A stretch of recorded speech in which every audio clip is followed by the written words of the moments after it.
Hello people, how are you all? This side your friend C S Satish Devilal ji भाई थी।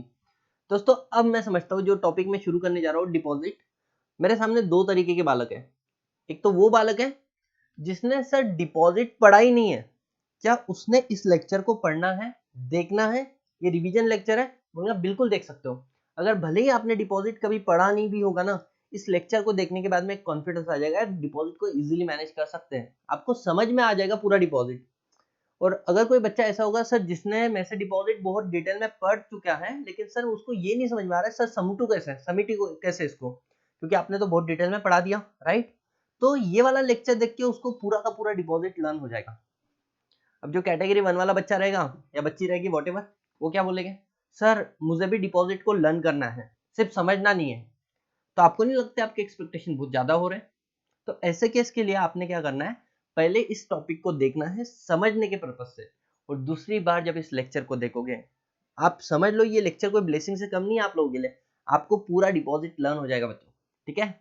So without wasting your time guys, let's get start with the most important topic called deposit. ठीक है ना जी? चलो। सो यारो, अब मैं उस सारी स्टोरी में नहीं जाने वाला हूँ। कंपनीज एक्ट 1956 में इसको पब्लिक डिपॉजिट बोलते थे, मतलब सिर्फ पब्लिक कंपनी ही ले सकती थी, प्राइवेट नहीं ले सकती थी, अनसिक्योर किस्म का होता था। हाँ, अब सीधा सीधा कंटेंट पे आके बात करेंगे, ठीक है ना? सर डिपॉजिट मतलब क्या? डिपॉजिट का मतलब बच्चों इन्होंने बहुत ही वाइडर करके रख दिया।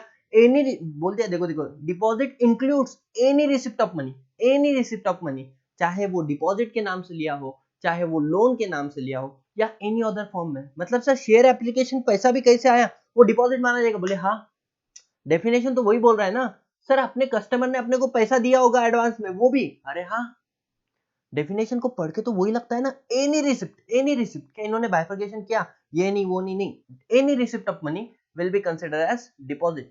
उसका नाम आप कुछ भी दो उसको, बोले चिंटू मिंटू पिंटू कुछ भी दो, डिपॉजिट दो, लोन दो, या एनी अदर फॉर्म दो, डिपॉजिट का डेफिनेशन। फिर इन्होंने क्या बोला, but there are list, total 18 list है, these are out of the purview of deposit, मतलब इसको हम लोग डिपॉजिट नहीं मानेंगे, ठीक है ना? अब पहले तो बात ये समझा रहा हूँ, डिपॉजिट आया क्यों? जैसे मैंने बताया था, नहीं बताऊंगा, लेकिन पहले के जमाने में क्या सहारा वगैरह से बड़े बड़े स्कैम हुए थे बच्चों। 2-2 करोड़ डिपॉजिट होल्डर बताए थे बच्चों, जिनके सारे नाम फेक थे। मतलब 31 क्या बोल सकते हैं, ट्रक्स भर के डुप्लीकेट डिपॉजिटर के एप्लीकेशन भेजे थे सेबी के पास, और सबके नाम पिंटू चिंटू मिंटू निंटू ऐसे ही नाम थे। और सबसे कितना पैसा लिया है इन लोगों ने? 19,999। क्यों? 20,000 के ऊपर अगर कैश होता है तो वो क्या कंसिडर होता है बच्चों? फिर वो बैलेंस, मतलब कैश में नहीं होता है, वो ट्रांजेक्शन बैंक अकाउंट के थ्रू करना पड़ता है। बहुत ही बड़ा सुब्रता राय ने क्या किया था, गेम किया था। तो इसमें क्या हो गया ना, लोगों का विश्वास उठ गया यार कंपनियों के ऊपर से, कि बोले कंपनी में पैसा डाले तो किसके भरोसे डाले, ठीक है ना? कोई गड़बड़ नहीं बच्चों, आराम से समझेंगे सारी चीजें और समझ में आएगी, टाइम भी नहीं लूंगा एक्स्ट्रा, ठीक है ना? तो यहाँ पे क्या हुआ, कुछ चीजों को हमने डिपॉजिट के बाहर ही निकाल दिया। अदरवाइज लोग धंधा ही नहीं कर सकते आज के डेट में। डिपॉजिट को तुम थोड़ा कॉन्ट्रावेंस करो, करोड़ों में पेनल्टी ठुक जाती है बच्चों, लग जाती है अपनी। तो ऐसे केस के लिए इन्होंने क्या बोले, कुछ कैटेगरी ऐसी है जिसको हम डिपॉजिट नहीं मानते। फॉर एग्जाम्पल बच्चों, मैंने इसको बाइफरगेट करके रखा है, ठीक है ना? कहीं पे इंस्टीट्यूशन, कहीं पे सिक्योरिटी, कहीं पे इंडिविजुअल, कहाँ पर बिजनेस एडवांस, कहीं पे मिसलेनियस, ऐसी चीजें। तो ये जो चीजें है, they are not going to fall under the purview of deposit, ठीक है? इसको डिपॉजिट नहीं मानेंगे। सबसे पहले इंस्टीट्यूशन गाइस। फॉर एग्जाम्पल, अगर आपको कहीं से पैसा मिल रहा है, मतलब सेंट्रल गवर्नमेंट से मिलो, चाहे सर स्टेट गवर्नमेंट से मिलो, चाहे किसी लोकल अथॉरिटी, पुणे म्यूनिसिपैलिटी, या किसी स्टैट्यूटरी अथॉरिटी से मिलो जो सेंट्रल या स्टेट लॉ ने बनाई, sir institute of company secretary of India, institute of chartered accountant of India, इनसे पैसा आ रहा है कि सतीश सर आप इतना भारी का काम कर रहे हो, बच्चों को फ्री में पढ़ा रहे हो और वो इस लेवल का कंटेंट दे रहे हो, तो बच्चों इसको हम लोग डिपॉजिट नहीं मानेंगे। Second, any other sources whose repayment are guarantee by central और स्टेट गवर्नमेंट। बच्चों सपोज सेंट्रल और स्टेट गवर्नमेंट के पास इतना पैसा नहीं कि वो मुझे पे कर सके, वो कोई थर्ड पर्सन पे कर रहा है, उसको बोलता है तेरे को हम पे कर देंगे, तो आज इसको दे दे। तो गारंटी किसने दिया रीपेमेंट का? सेंट्रल या स्टेट गवर्नमेंट ने, उसको भी हम लोग डिपॉजिट नहीं मानेंगे, ठीक है ना? यार गवर्नमेंट को पता है खुद की सुरक्षा कैसे करते हैं, बराबर। जो लोग खुद की सुरक्षा नहीं कर पाते कंपनियों से, उनके लिए डिपॉजिट लाया है, उनको प्रोटेक्ट करने के लिए। इसके अलावा आपको फॉरेन में से कैसे भी पैसा आया हो, चाहे वो फॉरेन गवर्नमेंट से आया हो, चाहे वो फॉरेन बैंक से आया है, फॉरेन बॉडी कॉर्पोरेट, फॉरेन किसी कंपनी से आया है, फॉरेन के सिटीजन से आया है, पर्सन रिसाइडिंग आउटसाइड इंडिया से आया, अगर वो फेमा की गाइडलाइन को फुलफिल करके आया होगा ना, तो फिर उसको भी हम लोग डिपॉजिट नहीं मानेंगे। सर फेमा की गाइडलाइन क्या होता है? रेगुलर लेक्चर में बताता हूँ मैं, जैसे फॉरेन से पैसे आता है बच्चों तो FIRC, FCGPR ऐसे फॉर्म फाइल करने पड़ते हैं, ठीक है ना। अगर शेयर ट्रांसफर हो रहा है बच्चों रेसिडेंट और नॉन रेसिडेंट के बीच में, तो FCTRS बोल के एक फॉर्म फाइल करना पड़ता है। तो दैट इज व्हाट RBI का गाइडलाइन, ठीक है ना, फॉरेन एक्सचेंज मैनेजमेंट एक्ट के अंदर दिया हुआ है। तो अगर आप RBI के गाइडलाइन को फॉलो करके कोई पैसा फॉरेन से ला रहे हो ना, that will not be considered as deposit. बाहर वाले लोग रहे, उनको कौन प्रोटेक्शन देना चाहता, मरो, ठीक है ना। दूसरा बात, अगर बच्चों बैंकिंग कंपनी, मतलब बैंक से लोन ले रहे हो या कोई फैसिलिटी ले रहे हो ओवरड्राफ्ट वगैरह, तो किसी बैंकिंग कंपनी से ले रहे हो, स्टेट बैंक ऑफ इंडिया से ले रहे हो, या उसकी किसी सब्सिडरी से ले रहे हो, या कोई बैंकिंग इंस्टीट्यूशन जिसको बच्चों सेंट्रल गवर्नमेंट ने नोटिफाई किया होगा उनसे भी पैसा ले रहे हो, तो that will not be considered as deposit. कौन कौन हो गया, central, state government, local authority, statutory authority, उसके बाद में एनी अदर सोर्स जिसका गारंटी पेमेंट किसने दिया है, सेंट्रल स्टेट गवर्नमेंट ने दिया है, बराबर। फॉरेन से कहीं से पैसा आ रहा है या किसी बैंकिंग कंपनी से, SBI उसकी सब्सिडरी, या किसी भी ऐसी बैंकिंग से आ रहा है जिसको सेंट्रल गवर्नमेंट नोटिफाई कर रही है, सिंपल है। इसके अलावा अगर कोई पब्लिक फाइनेंशियल इंस्टीट्यूशन से भी तुम लोगों को पैसा आ रहा होगा ना, फॉर एग्जांपल LIC से आ रहा होगा तुम लोगों को पैसा, बराबर, तो that will not be consider as क्या बच्चों, तुम्हारा डिपॉजिट, ठीक है, एकदम आराम से sir. Unit trust of India से आ रहा है, that will not be consider as deposit. आगे, any amount receive from any other body corporate, मतलब सर किसी और कंपनी से भी हमें पैसा आ रहा होगा, मतलब एक कंपनी दूसरी कंपनी को पैसा दे रही, सर उसको भी डिपॉजिट नहीं बोलेंगे, वो अट्रैक्ट होता है बच्चों सेक्शन 186 इंटर कॉर्पोरेट लोन के अंदर, ठीक है ना। तो यहाँ पर क्या आपको ये 5 बातें लर्न होगी। देखो पहला point, central state government, learn करा रहा हूँ बच्चों में एकदम आराम से, ठीक है। एनी अदर सोर्स जिसका guarantee central government, state government दिया है, फॉरेन से कैसे आ रहा है, फेमा की गाइडलाइन फॉलो करके, बैंकिंग कंपनियों से आ रहा है, फाइनेंशियल पब्लिक फाइनेंशियल इंस्टीट्यूशन से आ रहा है, या फिर किसी और कंपनी से आ रहा है। तो ये सारे इंस्टीट्यूशनल हो गए बच्चों, ठीक है ना। अब हम बात करेंगे सर किसके बारे में, अब हम बात करेंगे बच्चों कि आपने कोई सिक्योरिटी सेल किया और जिसकी वजह से आपको पैसा आया ना, तो उसको भी हम लोग डिपॉजिट नहीं बोलेंगे। फॉर एग्जांपल बच्चों, कमर्शियल पेपर या मनी मार्केट पेपर, बराबर, money market instrument like treasury bill वगैरह होता है, ठीक है ना। अगर आप RBI की गाइडलाइन को फॉलो करोगे तो आपको कंपनी एक्ट फॉलो करने का रिक्वायरमेंट नहीं है, that will not be considered as deposit, simple है सर, एकदम आराम से। तो बोले कमर्शियल पेपर को अगर सेल करके कोई पैसा आ रहा है तुम्हारी कंपनी में, तो उसको हम लोग डिपॉजिट नहीं बोल रहे। देखो डिपॉजिट में इन्होंने क्या बोला, सब कुछ डिपॉजिट है, लेकिन फिर लिस्ट दे रहे हैं क्या क्या डिपॉजिट नहीं है। तो मैंने अभी तक आपको 6 चीजें बता दी जो सर डिपॉजिट की कैटेगरी में नहीं आते। आगे आ जाओ, इन्होंने क्या बोला है सुनना, अगर आपकी कंपनी में शेयर एप्लीकेशन मनी आया बच्चों, मतलब कोई भी application toward money receive towards allotment of security, यहाँ पे मैंने शेयर लिखा है लेकिन तुम समझो अलॉटमेंट ऑफ सिक्योरिटीज, ठीक है ना। तो आपके पास एक रिस्पॉन्सिबिलिटी बच्चों कि आपने 60 डेज में उनको क्या कर देना चाहिए, सिक्योरिटी अलॉट कर देनी चाहिए, उनको उनके नाम के शेयर्स दे देने चाहिए। अगर आप सिक्योरिटी उनको अलॉट नहीं कर रहे हो तो नेक्स्ट 15 डेज में आपने क्या करना है, उनको पैसा रिफंड कर देना है। और अगर हम रिफंड नहीं करें तो then that will be consider as deposit, फिर उसको हम लोग क्या बोलेंगे, डिपॉजिट बोलेंगे, ठीक है। तो यहाँ पर आपको इन्होंने इतना बोल दिया, देखो 75 डेज तक वो डिपॉजिट नहीं है, 76 day onward it will be consider as deposit guys, simple है एकदम आराम से। आगे बहुत इंपॉर्टेंट बच्चों, अब यहां से इतनी सारी इंटरप्रिटेशन है ना, समराइज करके आपको बता रहा हूं। अगर मानो आपने कोई डिबेंचर या बॉन्ड इश्यू किए हैं, अब इसको 3 कैटेगरी में पढ़ना है बच्चों, सिक्योर कैटेगरी में, उसके कन्वर्टिबल कैटेगरी में, और अनसिक्योर अनकन्वर्टेबल बट लिस्टेड। एकदम आराम से बता दो सर क्या है। सिक्योर डिबेंचर की 3 कंडीशन है बच्चों, मतलब क्या है, अगर आपने कोई बच्चों इश्यू ऑफ डिबेंचर किया है, इश्यू ऑफ बॉन्ड किया है, तो हम लोग उसको डिपॉजिट नहीं मानेंगे अगर वो प्रोटेक्टेड है तो। सर कब प्रोटेक्टेड माना जाएगा, तो बोले अगर वो क्या है, सिक्योर्ड है, इधर चार्ज और पारी पासु विद द फर्स्ट चार्ज, इधर फर्स्ट चार्ज और पारी पासु with the first charge. Question आता है सर ये नहीं समझा, चार्ज और पारी पासु विद द फर्स्ट चार्ज, एक एग्जांपल लेके समझाता हूँ, एकदम आराम से समझ में आ जाएगा, ठीक है ना। देखो फॉर एग्जांपल मेरी कंपनी ने बच्चों HDFC से पैसा लिया, HDFC से पैसा लिया, एक बैंक से पैसा लिया, राइट। अब HDFC को मैंने पैसा लिया कितना, से फॉर एग्जांपल 2 करोड़, और मैंने उनको मेरी एसेट जो दिया, एसेट थी बच्चों 10 करोड़ की। अब आपको नहीं लगता एसेट ज्यादा हो गई, सिक्योरिटी ज्यादा हो गई और पैसा लोन का बहुत कम हो गया, यस। ये हो गया मेरा फर्स्ट चार्ज, ये क्या हो गया आपका फर्स्ट चार्ज ऑन एसेट। अब मानो सतीश सर क्या किए, इसके बाद में बच्चों पैसा लिए SBI से, स्टेट बैंक ऑफ इंडिया से पैसा लिए, और बच्चों स्टेट बैंक ऑफ इंडिया से मैंने कितना पैसा लिया, स्टेट बैंक ऑफ इंडिया से मैंने पैसा लिया, अब ये कंपनी समझो, सतीश सर मतलब सतीश सर की कंपनी, 3 करोड़ रुपए का, 3 करोड़ का। और मैंने स्टेट बैंक ऑफ इंडिया को सेम एसेट के ऊपर चार्ज करके क्रिएट करके दिया, मतलब बोला देखो वो 2 करोड़ का एसेट है, राइट, 10 करोड़ का एसेट है, 2 करोड़ का उसके ऊपर लोन है, 8 करोड़ अभी भी फ्री है ना, चल तेरे को मैं काम कर रहा हूँ 8 करोड़ वाली एसेट के ऊपर, मतलब उस एसेट के ऊपर सेकंड चार्ज क्रिएट कर रहा हूँ। तो एसबीआई बोलते हैं हट रहे, बोले मेरे को नहीं चाहिए, एक तो मेरे को फर्स्ट चार्ज दे या फिर पारी पासु विथ फर्स्ट चार्ज दे, मतलब बोले एचडीएफसी की कंसेंट ले, एचडीएफसी की कंसेंट ले और मुझे भी इक्वल स्टैंडिंग राइट दे, मतलब कि मैं सेकंड चार्ज वाली नहीं, मेरे को भी समान अधिकार दे कि जब भी तेरी एसेट सेल की जाएगी ना, हम लोग दोनों एक लेवल पे खड़े रहे, ऐसा नहीं कि एक सामने खड़ा है एक पीछे खड़ा है, इसको बोलते हैं पारी पासु विद फर्स्ट चार्ज। ठीक है, आई होप गाइस आपको समझ में आ चुका है कंसेप्ट, ठीक है ना। तो बड़ा सिंपल था, इधर इट इज फर्स्ट चार्ज और पारी पासु with first charge, simple sir, एकदम आराम से। दूसरा, जो एसेट के ऊपर तुम चार्ज क्रिएट कर रहे हो, मतलब सिक्योरिटी दे रहे हो सामने वाले को, डिबेंचर के अगेंस्ट में सिक्योरिटी दे रहे हो, ठीक है ना, तो वो कौन सी होनी चाहिए सिक्योरिटी, कौन सी होनी चाहिए एसेट, तो बोले सर वो टेंजिबल एसेट होनी चाहिए, टेंजिबल एसेट होनी चाहिए, ठीक है ना, इनटेंजिबल के ऊपर मत करो। और तीसरी कंडीशन 100% सिक्योर होना चाहिए। सर 100% सिक्योर का एग्जांपल दो बच्चों, बहुत इंपॉर्टेंट समझना।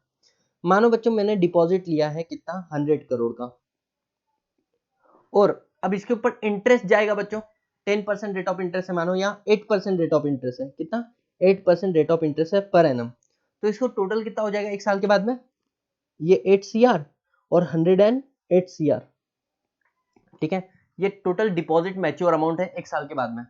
अब जो बोले आप सिक्योरिटी क्रिएट कर रहे हो ना, सिक्योरिटी आप जो क्रिएट कर रहे हो ना, बोले वो कैसे क्रिएट करो, 108 CR या उससे ज्यादा करो, 100% सिक्योर उसको बोलते हैं, मतलब आप 110 CR की सिक्योरिटी दो चलेगा, आप 108 CR की सिक्योरिटी दो चलेगा, लेकिन अगर आप 105 CR की सिक्योरिटी दोगे तो बिल्कुल नहीं चलेगा, तो उसको फिर अनसिक्योर माना जाएगा, भले ही वो सिक्योर है partially, but that will be consider as unsecure. अब बच्चों सुनना, इन्होंने क्या बोला है, अब अपने को लॉजिकली पढ़ना है एग्जाम के पॉइंट ऑफ व्यू से, इसमें से अगर एक भी बात मिसिंग रही तो इसको हम लोग डिपॉजिट मानेंगे। कैसे, एक तो पहले तो वो फर्स्ट चार्ज होना चाहिए, सेकंड या पारी पासु विद फर्स्ट चार्ज होना चाहिए। सर मेरा सेकंड चार्ज है, तुम डिपॉजिट हो, फर्स्ट चार्ज पारी पासु चार्ज है, बोले हाँ, फिर तुम आगे बढ़ो। सेकंड, टेंजिबल एसेट पे कि इनटेंजिबल एसेट पे, sir intangible asset deposit, sir tangible asset, okay आगे बढ़ो। तो आगे जब बढ़ोगे 100% सिक्योर है, पार्शियली सिक्योर है, या सिक्योर ही नहीं है, सर 100% सिक्योर है, तो then in that case it will be considered as deposit, नहीं माना जाएगा। तो तीन बातें बच्चों एक साथ में फुलफिल होनी चाहिए, देखो ये भी, ये भी, ये भी, तभी हम बोलेंगे डिपॉजिट नहीं है।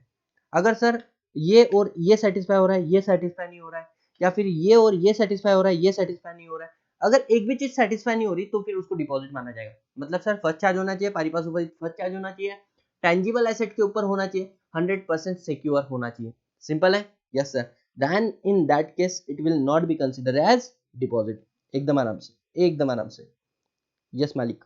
तो यहां तक समझ में आया, बोलो यस और नो, यस। अब नेक्स्ट पॉइंट आता है बच्चों तुम्हारे पास, क्या बोला इन्होंने, अगर मानो, अगर मानो तुम्हारा फर्स्ट चार्ज नहीं है, राइट, या तुम्हारा सिक्योर नहीं है 100%, या टेंजिबल एसेट पे नहीं है, फर्क नहीं पड़ता, 10 साल के अंदर compulsory convertible into equity share होना चाहिए।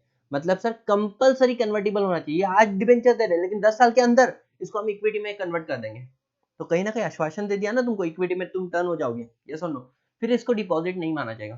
तो यहाँ पे दो कंडीशन आ गई बच्चों, क्या, एक तो देखो मैंने बॉन्ड डिबेंचर इशू किया, सर वो सिक्योर है, कैसा, फर्स्ट चार्ज विद इधर पारी पासु विद फर्स्ट चार्ज, दूसरा बात क्या था, टेंजिबल एसेट पे है, यस, और यार तीसरी बात क्या थी, 100% सिक्योर है, तो डिपॉजिट नहीं है। सर इसमें से कुछ भी एक आधा भी फुलफिल नहीं हो रहा है, तो ये देखो क्या वो 10 साल के अंदर कन्वर्टेबल है कंपलसरी इनटू इक्विटी शेयर, बोले हाँ, तो वो डिपॉजिट नहीं है, otherwise that will be deposit. अब बच्चों तीसरा क्वेश्चन आता है कि सर मेरा डिबेंचर ना ही सिक्योर है ना ही कन्वर्टिबल है, तो क्या ये डिपॉजिट है, हाँ, लेकिन सर ना ही सिक्योर है ना ही कन्वर्टेबल, लेकिन वो लिस्टेड है, तो फिर वो डिपॉजिट नहीं है। तो तीन बातें बच्चों यहां से आप लोगों को लेनी है, क्या क्या, तो देखो अब यहां पे पूरा समराइज कर दिया मैंने, देखो सिक्योर इधर फर्स्ट चार्ज और सेकंड चार्ज, दूसरा टेंजिबल एसेट पे, तीसरी बात 100% सिक्योर होगा। अगर ये तीनों भी कंडीशन फुलफिल कर रहे हो तो sir it is not consider as deposit. चलो सर ना ही सिक्योर है, टेंजिबल की जगह पे इंटेंजिबल है, 100% सिक्योर नहीं है, तो देखो क्या वो कंपलसरी कन्वर्टिबल है, अगर कंपलसरी कन्वर्टिबल 15 साल में तो डिपॉजिट, सर 10 साल के अंदर compulsory convertible into equity share है, तो फिर वो डिपॉजिट नहीं है। और तीसरा, सर ना ही हमारा नॉन कन्वर्टिबल है, ना ही नॉन कन्वर्टिबल डिबेंचर है, ना ही नॉट सिक्योर डिबेंचर है, तो ऐसे केस में अगर वो लिस्टेड होगा तो बच्चों माना जाएगा फिर वो डिपॉजिट नहीं है। सिंपल है सर, एकदम आराम से। ये बात आपको याद रखनी पड़ेगी। मेरे तो सारे लन है, आप देखो।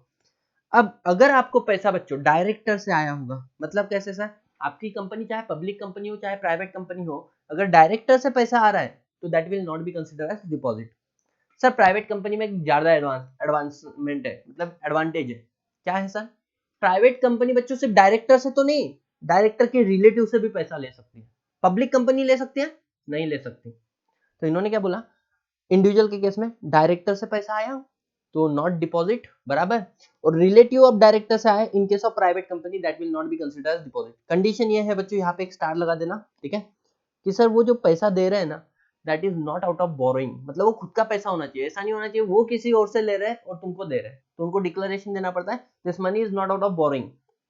नेक्स्ट पॉइंट आता है बच्चों, अगर मानो आपको आपका जो एम्प्लॉय है, आपका बिजनेस ऐसा है जहां पर रिस्क इन्वॉल्व है पैसों के साथ में लेके, राइट, और आपको विश्वास नहीं होगा आपके एम्प्लॉय के ऊपर, कल जाके इसकी वजह से कुछ नुकसान हो गया तो आप उससे क्या बोलते हो, देख भाई मैं तेरे को जॉब तो दूंगा, एक कंडीशन है, तेरे को सिक्योरिटी डिपॉजिट देना पड़ेगा, मतलब तेरे को कुछ पैसा देना पड़ेगा, तेरे को कुछ पैसा देना पड़ेगा एज अ सिक्योरिटी डिपॉजिट।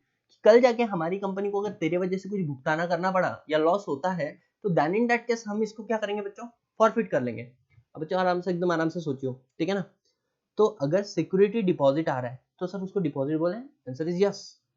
लेकिन अगर उसको डिपॉजिट की कंडीशन से बाहर निकलना है तो दो चीजें होनी चाहिए, एक तो सिक्योरिटी डिपॉजिट इंटरेस्ट फ्री होना चाहिए, और दूसरी बात वो जो सिक्योरिटी डिपॉजिट है, मेरी उंगलियों पे मत जाओ, ठीक है ना, कंसेप्ट पे ध्यान दो, और जो सिक्योरिटी डिपॉजिट है ना वो क्या होना चाहिए बच्चों, not more than annual salary of employ होना चाहिए। आई होप आपको समझ में आ रहा है, ठीक है। तो interest free security deposit from employ not exceeding his annual salary will not be consider as deposit, एकदम आराम से, यस सर।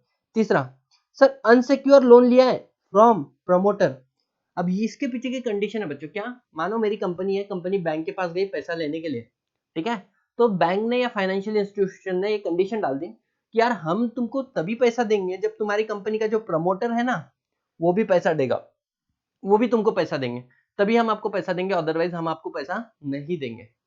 अब यहाँ पे जो कंडीशन डाली है प्रमोटर के लिए, प्रमोटर की इच्छा से नहीं डाली बच्चों, प्रमोटर बंदिश में आके उस पैसे को आपको दे रहा है, तो फिर उसको हम लोग डिपॉजिट नहीं बोलेंगे।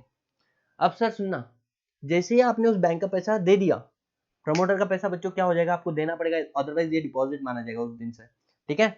सो unsecured deposit from promoter will not be considered as deposit if it is stipulated, stipulation है बच्चों किसकी, बैंक की। Non interest bearing amount receive in the interest, बच्चों ट्रस्ट मतलब क्या है, कंपनी के पास पैसा है, खुद के लिए नहीं किसी और के लिए पैसा होल्ड करके रख रही है, और कंपनी उसके ऊपर बच्चों कोई इंटरेस्ट नहीं दे रही या ले रही, तो that will be not consider as deposit. एकदम आराम से 13 के 13 पॉइंट एक बार पढ़ेंगे, ठीक है ना।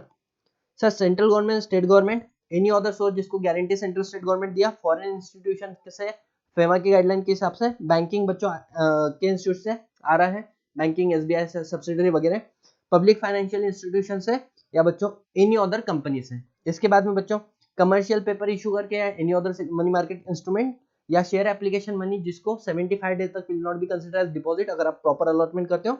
अगर आप बच्चों डिबेंचर इशू कर रहे हो, फिर से बता रहा हूँ, एक तो 3 कैटेगरी में आना चाहिए तो डिपॉजिट नहीं। कैटेगरी 1 सर सिक्योर है, फर्स्ट चार्ज और पारी पासो विद फर्स्ट चार्ज। दूसरा बात क्या, टेंजिबल एसेट 100% सिक्योर, तो डिपॉजिट नहीं है। दूसरा ये कुछ भी नहीं है, तो बोले एटलीस्ट कन्वर्टेबल होना चाहिए 10 साल के अंदर, सर वो भी नहीं है, ना ही कंपल्सरी कन्वर्टेबल है ना ही सिक्योर है, कम से कम लिस्टेड होना चाहिए, तो फिर डिपॉजिट नहीं है, ठीक है। ठीक है सर, बाद में डायरेक्टर से पैसा आए, चाहे पब्लिक कंपनी प्राइवेट कंपनी फर्क नहीं पड़ता, लेकिन रिलेटिव ऑफ डायरेक्टर सिर्फ बच्चों प्राइवेट कंपनी में आ सकता है। आगे interest free security deposit from employees will not be consider as deposit, वो उसकी एनुअल सैलरी से ज्यादा नहीं होना चाहिए।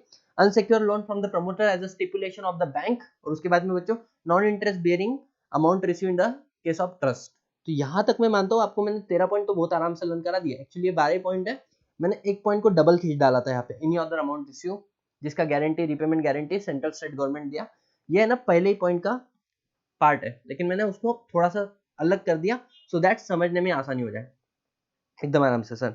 अब बच्चों तुमको तुम्हारे बिजनेस में पैसा आ रहा है, बिजनेस के धंधों के लिए, धंधे के लिए पैसा आ रहा है, मतलब कैसा सर, एकदम आराम से, ठीक है। मानो आप लोग धंधा कर रहे हो, कोई गुड्स देने का या कोई सर्विस देने का, और आपके पास पैसा आता है एडवांस में कस्टमर से, तो बोला आप उसको 365 डेज में आपका गुड्स या सर्विस दे दो। अगर आप वो 365 डेज में उसको गुड्स सर्विस नहीं दोगे, ठीक है ना, तो आपको 15 दिन का टाइम मिलता है बच्चों रिफंड करने का। अगर वो आप रिफंड नहीं करते हो, ठीक है ना, देन इन दैट केस वो डिपॉजिट माना जाएगा। सिंपल है सर।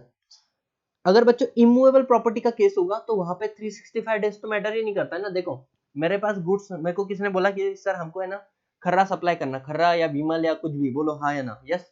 तो ऐसे केस में मेरे पास 365 डेज का टाइम है, मैं उसको सप्लाई कर देना चाहिए, ठीक है। अगर मानो बच्चों इमूवेबल प्रॉपर्टी, मेरी कंपनी कंस्ट्रक्शन वाली कंपनी है, अब मैं थोड़ी ना 365 डेज में घर बना के दे दूंगा, बिल्डिंग बना के दे दूंगा, it will take a time. तो बोले एज पर एग्रीमेंट आपने सामने वाले को सर्विस देना है, तो that will not be considered as deposit, ठीक है। और उसमें एक थोड़ा सा टेक्निकल पॉइंट है, जो पैसा आपको मिला है वो अप्रोप्रिएट होना चाहिए against that such property only. मतलब मानो मैंने आपको बोला था कि मैं आपको डुप्लेक्स बना के दूंगा, राइट, और इस एरिया में बना के दूंगा, उसके लिए मैंने पैसे लिया, और फिर मैं बोल रहा हूँ चलो उस एरिया में नहीं इस एरिया में दे देता हूँ, तो बोले ऐसा नहीं चलता, जिसके लिए पैसा लिया था वही बना के दो, otherwise it will be considered as deposit, ठीक है। कैपिटल गुड्स बच्चों, कि मानो आपकी जो कंपनी ना वो हाई इक्विपमेंट बनाती है, लाइक कि जैसे वो प्रोड्यूसर को मदद करे। अब उनके जो गुड्स होते हैं, जैसे मेरा एक क्लाइंट है बच्चों, अर्जुन धुते पाटिल सर बोल के, ठीक है ना, उनको इतना ज्ञान है, परम ज्ञान है बच्चों। मतलब मेरे पास जितने भी क्लाइंट आते हैं बड़ी बड़ी कंपनियों के, तो उनका एक बड़ा कंट्रीब्यूशन है उसके अंदर। तो उनके पास क्या होता है ना, उनको इतना ज्ञान है कि कौन सी मशीन किस कंट्री में सस्ती मिलेगी, किस कंट्री की मशीन की गारंटी है। 4000 प्लस प्रोडक्ट का उनका नॉलेज है बच्चों, कि ये प्रोडक्ट बनता कैसा है, इसकी क्या प्रोसेस होती है, इसके इक्विपमेंट कहाँ पे मिलेंगे, ठीक है ना। अब वो हमें हमेशा बोलते हैं कि देखो सर आज पैसे दोगे ना तो आज आपको गुड्स नहीं मिलता, आज आपको कैपिटल गुड्स नहीं मिलता है, it will take a time. मतलब कभी साल लगता है, कभी 6 महीने लग जाते हैं, कभी 3-3 महीने लग जाते हैं, बोले उस प्रोडक्ट को इंडिया में लाते लाते शिप के साथ में, इसके उसके साथ में सारी डीलिंग होते हैं, गवर्नमेंट की अथॉरिटी लेते हैं। तो बोलने का मतलब क्या है, कैपिटल गुड्स के केस में बोले जितना समय बोला गया है उतने समय के अंदर वो गुड्स को डिलीवर कर दो, else that will not be considered as deposit. आगे फ्यूचर सर्विस बच्चों, अगर समझ जैसे सिक्योरिटी गार्ड की सर्विसेज हम लोग पकड़ते हैं, ठीक है ना, कि हम लोग क्या करते हैं, किसी को मेरी कंपनी है जो सर्विस प्रोवाइड करती है सिक्योरिटी गार्ड की, तुम्हारा बड़ा बड़ा अपार्टमेंट है, तुम्हारा बड़ा बड़ा सोसाइटी है, तुम मेरे पास आए कि सर सर्विस दो और ये लो पैसा, तो बोलते हैं मैंने मेरी सर्विस एक तो 5 साल के अंदर देनी चाहिए, या common business practice which ever is earlier. For example हमारे धंधे में कोई भी इंसान 3 साल के ऊपर पैसा लेता ही नहीं है, तो बोले सुनना 5 साल और 3 साल, कम क्या है 3 साल, तो बोले जो भी आपने पैसा लिया है उसकी सर्विस उनको 3 साल के अंदर दे देना, तो उसको हम लोग डिपॉजिट नहीं मानेंगे। सिंपल है। उसके बाद में बच्चों security deposit for performance of contract. अब देखो आप लोग क्या किए, किसी से गुड्स ले रहे हो, आपकी कंपनी जो है वो बायर है, ठीक है ना, आप किसी से गुड्स ले रहे हो लेकिन आपको विश्वास नहीं, क्योंकि बहुत बड़ा पैसा इन्वॉल्व हो रहा है। जैसे फॉर एग्जाम्पल क्यों विश्वास नहीं है ये बात आता है, तो एक तो जो सेलर है उसका रेपुटेशन खराब होगा, या सेलर जो है वो मार्केट में नया नया होगा, अपने को उसके ऊपर विश्वास नहीं होता है। जैसे फॉर एग्जांपल जब मैंने प्रैक्टिस शुरू की थी, आज तो भी मतलब थोड़ा सा मैच्योर दिख के आ जाता हूँ, ठीक है ना, जब मैंने, आप जाके चेक कर सकते हो प्रोफाइल वगैरह मेरी आज के 2-3 साल पहले, तो जब भी हम क्लाइंट के सामने जाते थे ना, तो क्लाइंट का एक परसेप्शन बनता था मेरे बारे में कि यार इतना छोटा सा बच्चा है यार, इसको क्या ही काम दूं, इतनी कंपनी का बड़ा काम है, फेमा के कंप्लायंसेस है, तो इस बच्चे को कैसे क्या काम दे दूं, ठीक है। तो ऐसा होता है बच्चों, नहीं होता है ऐसा नहीं है, मतलब कहीं ना कहीं बच्चों मेरी जो क्रेडिबिलिटी थी वहां पे डाउट उठ रहा था सामने वाले का, राइट। तो अब ऐसे वाले केस में बच्चों क्वेश्चन ये आता है कि मुझे बोलना पड़ता है सामने से होके, सर एक काम करो आप मेरे से लो 10,000 रुपये। अगर मैंने आपका काम अच्छे से करके दिया ना, तो मेरे 10,000 रुपये वापस कर देना, और आपका जो पैसा डील हम फिक्स कर रहे हैं वो पैसा भी दे देना। तो यहाँ पे क्या हो रहा है बच्चों, कस्टमर सप्लायर से पैसा ले रहा है, समझ में आ रहा है, यस और नो, यस। तो security deposit from for performance of contract that will not be consider as बच्चों क्या डिपॉजिट, ओके, सिंपल है सर, यस। और बच्चों लास्ट वाला पॉइंट, निधि कंपनी को पैसा मिल रहा होगा, right, against Nidhi. Chit fund company को अगेंस्ट चिट फंड मिल रहा होगा, that will not be consider as deposit. अगर बच्चों तुम्हारी कौन सी कंपनी है, स्टार्टअप प्राइवेट कंपनी है, और तुम्हारी कंपनी को शुरू होकर अभी तक कितने साल नहीं हुए, 10 साल नहीं हुए हैं, और बच्चों तुम लोगों को सुनना 5 साल आई थिंक, और तुम लोगों को पैसा मिल रहा है 25 लाख और मोर, कितना 25 लाख और मोर तुमको पैसा मिल रहा है बच्चों, ठीक है ना, इन अ सिंगल ट्रेंच। मतलब मानो ऐसा नहीं कि भाई साहब 10,000 फिर 5,000 10,000 10,000 10,000, ऐसा नहीं, एट अ टाइम तुमको 25 लाख या उससे ज्यादा किसी से पैसा मिल रहा है ना, that will not be consider as deposit, तो हम डिपॉजिट नहीं मानेंगे, ठीक है। लेकिन वो पैसा तुम क्यों ले रहे हो? Against convertible notes. Convertible notes मतलब आप उसको प्रॉमिस कर रहे हो कि ये जो पैसा है एक तो तुमको 10 साल के अंदर रिपे कर दूंगा, या फिर ये कन्वर्ट हो जाएगा इक्विटी के अंदर, ठीक है। यस। और बच्चों फिर वो आपका रहेगा म्यूचुअल फंड, बराबर, वेंचर कैपिटल फंड, या real estate investment trust scheme. अगर वहां से कहीं पैसे पैसा रिसीव हो रहा है, that will not be consider as deposit. So guys here we are done with the deposit का डेफिनेशन थोरोली। मैंने आपको ज्यादा समय नहीं लिया बच्चों, 25 मिनट में पूरा डिपॉजिट का डेफिनेशन करवा दिया। आगे का चैप्टर 25 मिनट के अंदर पूरा कंप्लीट हो जाएगा। तो लेकिन मैं चाहता हूँ कि ये डेफिनेशन तुम एक बार फिर से गो थ्रू करो, ठीक है, क्योंकि सबसे इंपॉर्टेंट है। आराम से सर, सेंट्रल स्टेट गवर्नमेंट से पैसा मिलना, एनी अदर सोर्स से पैसा मिलना जिसका गारंटी सेंट्रल स्टेट गवर्नमेंट दे रही है, फॉरेन से कैसे पैसा आ रहा है, आरबीआई का गाइडलाइन, फेमा का गाइडलाइन फुलफिल करके, या किसी बैंकिंग से, एसबीआई उसकी सब्सिडी, या कोई ऐसी बैंकिंग कंपनी जिसको बच्चों सेंट्रल गवर्नमेंट ने नोटिफाई किया, या फिर पब्लिक फाइनेंशियल इंस्टीट्यूट से पैसा या आ रहा है, या फिर अमाउंट रिसीव हो रहा है एनी अदर कंपनी से। उसके बाद में बच्चों सिक्योरिटी में तीन बातें। एक तो commercial paper, other money market instrument. दूसरा था बच्चों शेयर एप्लीकेशन मनी आ रहा है 67 डेज से, उसको हम लोग डिपॉजिट मानेंगे अगर अलॉटमेंट नहीं किया और रिफंड नहीं किया। तीसरा बात इन्होंने क्या बोला, अगर बच्चों तीन बातें, आपने डिबेंचर या बॉन्ड इश्यू किया, वो फर्स्ट चार्ज है या पारी पास विद फर्स्ट चार्ज है, टेंजिबल एसेट पे 100% सिक्योर, तो डिपॉजिट नहीं है। सर अगर ये कुछ भी नहीं होगा तो देखो 10 साल के अंदर कंपलसरी कन्वर्टिबल है तो डिपॉजिट नहीं है। सर कुछ भी नहीं, ना ही सिक्योर है ना ही कंपलसरी कन्वर्टिबल है, तो क्या लिस्टेड है? बोले हाँ, तो डिपॉजिट नहीं है। Sir unlisted, then it will be deposit. Okay, समझ में आ गया सर। फिर इसमें बोला डायरेक्टर से पैसा हो, पब्लिक कंपनी में आओ, प्राइवेट कंपनी में आओ, दैट इज नॉट डिपॉजिट। और रिलेटिव ऑफ डायरेक्टर से पैसा आ रहा है in case of private company, that will not be deposit. उनसे एक डिक्लेरेशन देना पड़ेगा that money is not out from borrowing. Next point आता है बच्चों क्या, interest free security deposit from employ not exceeding annual salary. Security deposit आ रहा है एम्प्लॉय का, not exceeding his annual salary, और इंटरेस्ट फ्री होना चाहिए। इसके अलावा बच्चों unsecure loan from the promoter, condition stipulation given by the bank, right, और वो अनसिक्योर लोन होना चाहिए। नेक्स्ट बच्चों non interest bearing amount receive in the trust. आगे in the course of business goods या सर्विस के लिए पैसा आ रहा है 365 डे में अप्रोप्रिएट कर दो। Immovable property as per agreement appropriate कर दो। कैपिटल गुड्स के लिए आ रहा है तो जो तुमने टर्म डिसाइड किया वैसे। आप फ्यूचर सर्विस वारंटी के लिए आप किसी को पैसा रिसीव हो रहा है तो 5 साल और आपकी common business practice which is earlier, उसके अंदर आप अगर उनको सर्विस दे दोगे, that will not be considered deposit, otherwise it will be considered as deposit. आगे बोला है बच्चों इन्होंने क्या, security deposit for performance of contract, ठीक है। इसके बाद में बच्चों मिसलेनियस में Nidhi company, chit company, convertible क्या कन्वर्टिबल नोट के अगेंस्ट में स्टार्टअप कंपनी को 25 लाख या उससे ज्यादा पैसा मिल रहा है, या फिर बच्चों कौन सा mutual fund, venture capital fund, collective investment scheme, इसके थ्रू आपको पैसा मिल रहा है।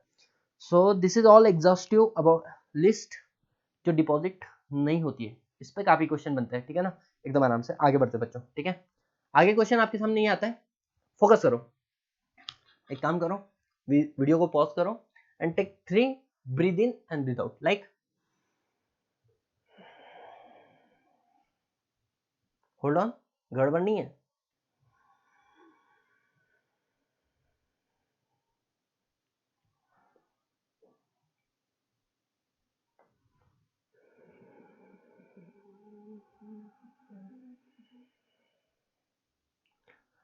तो कुछ ऐसी टेक्निक्स होती है गाइस जो आपको मेंटेन करना पड़ेगा, ठीक है ना।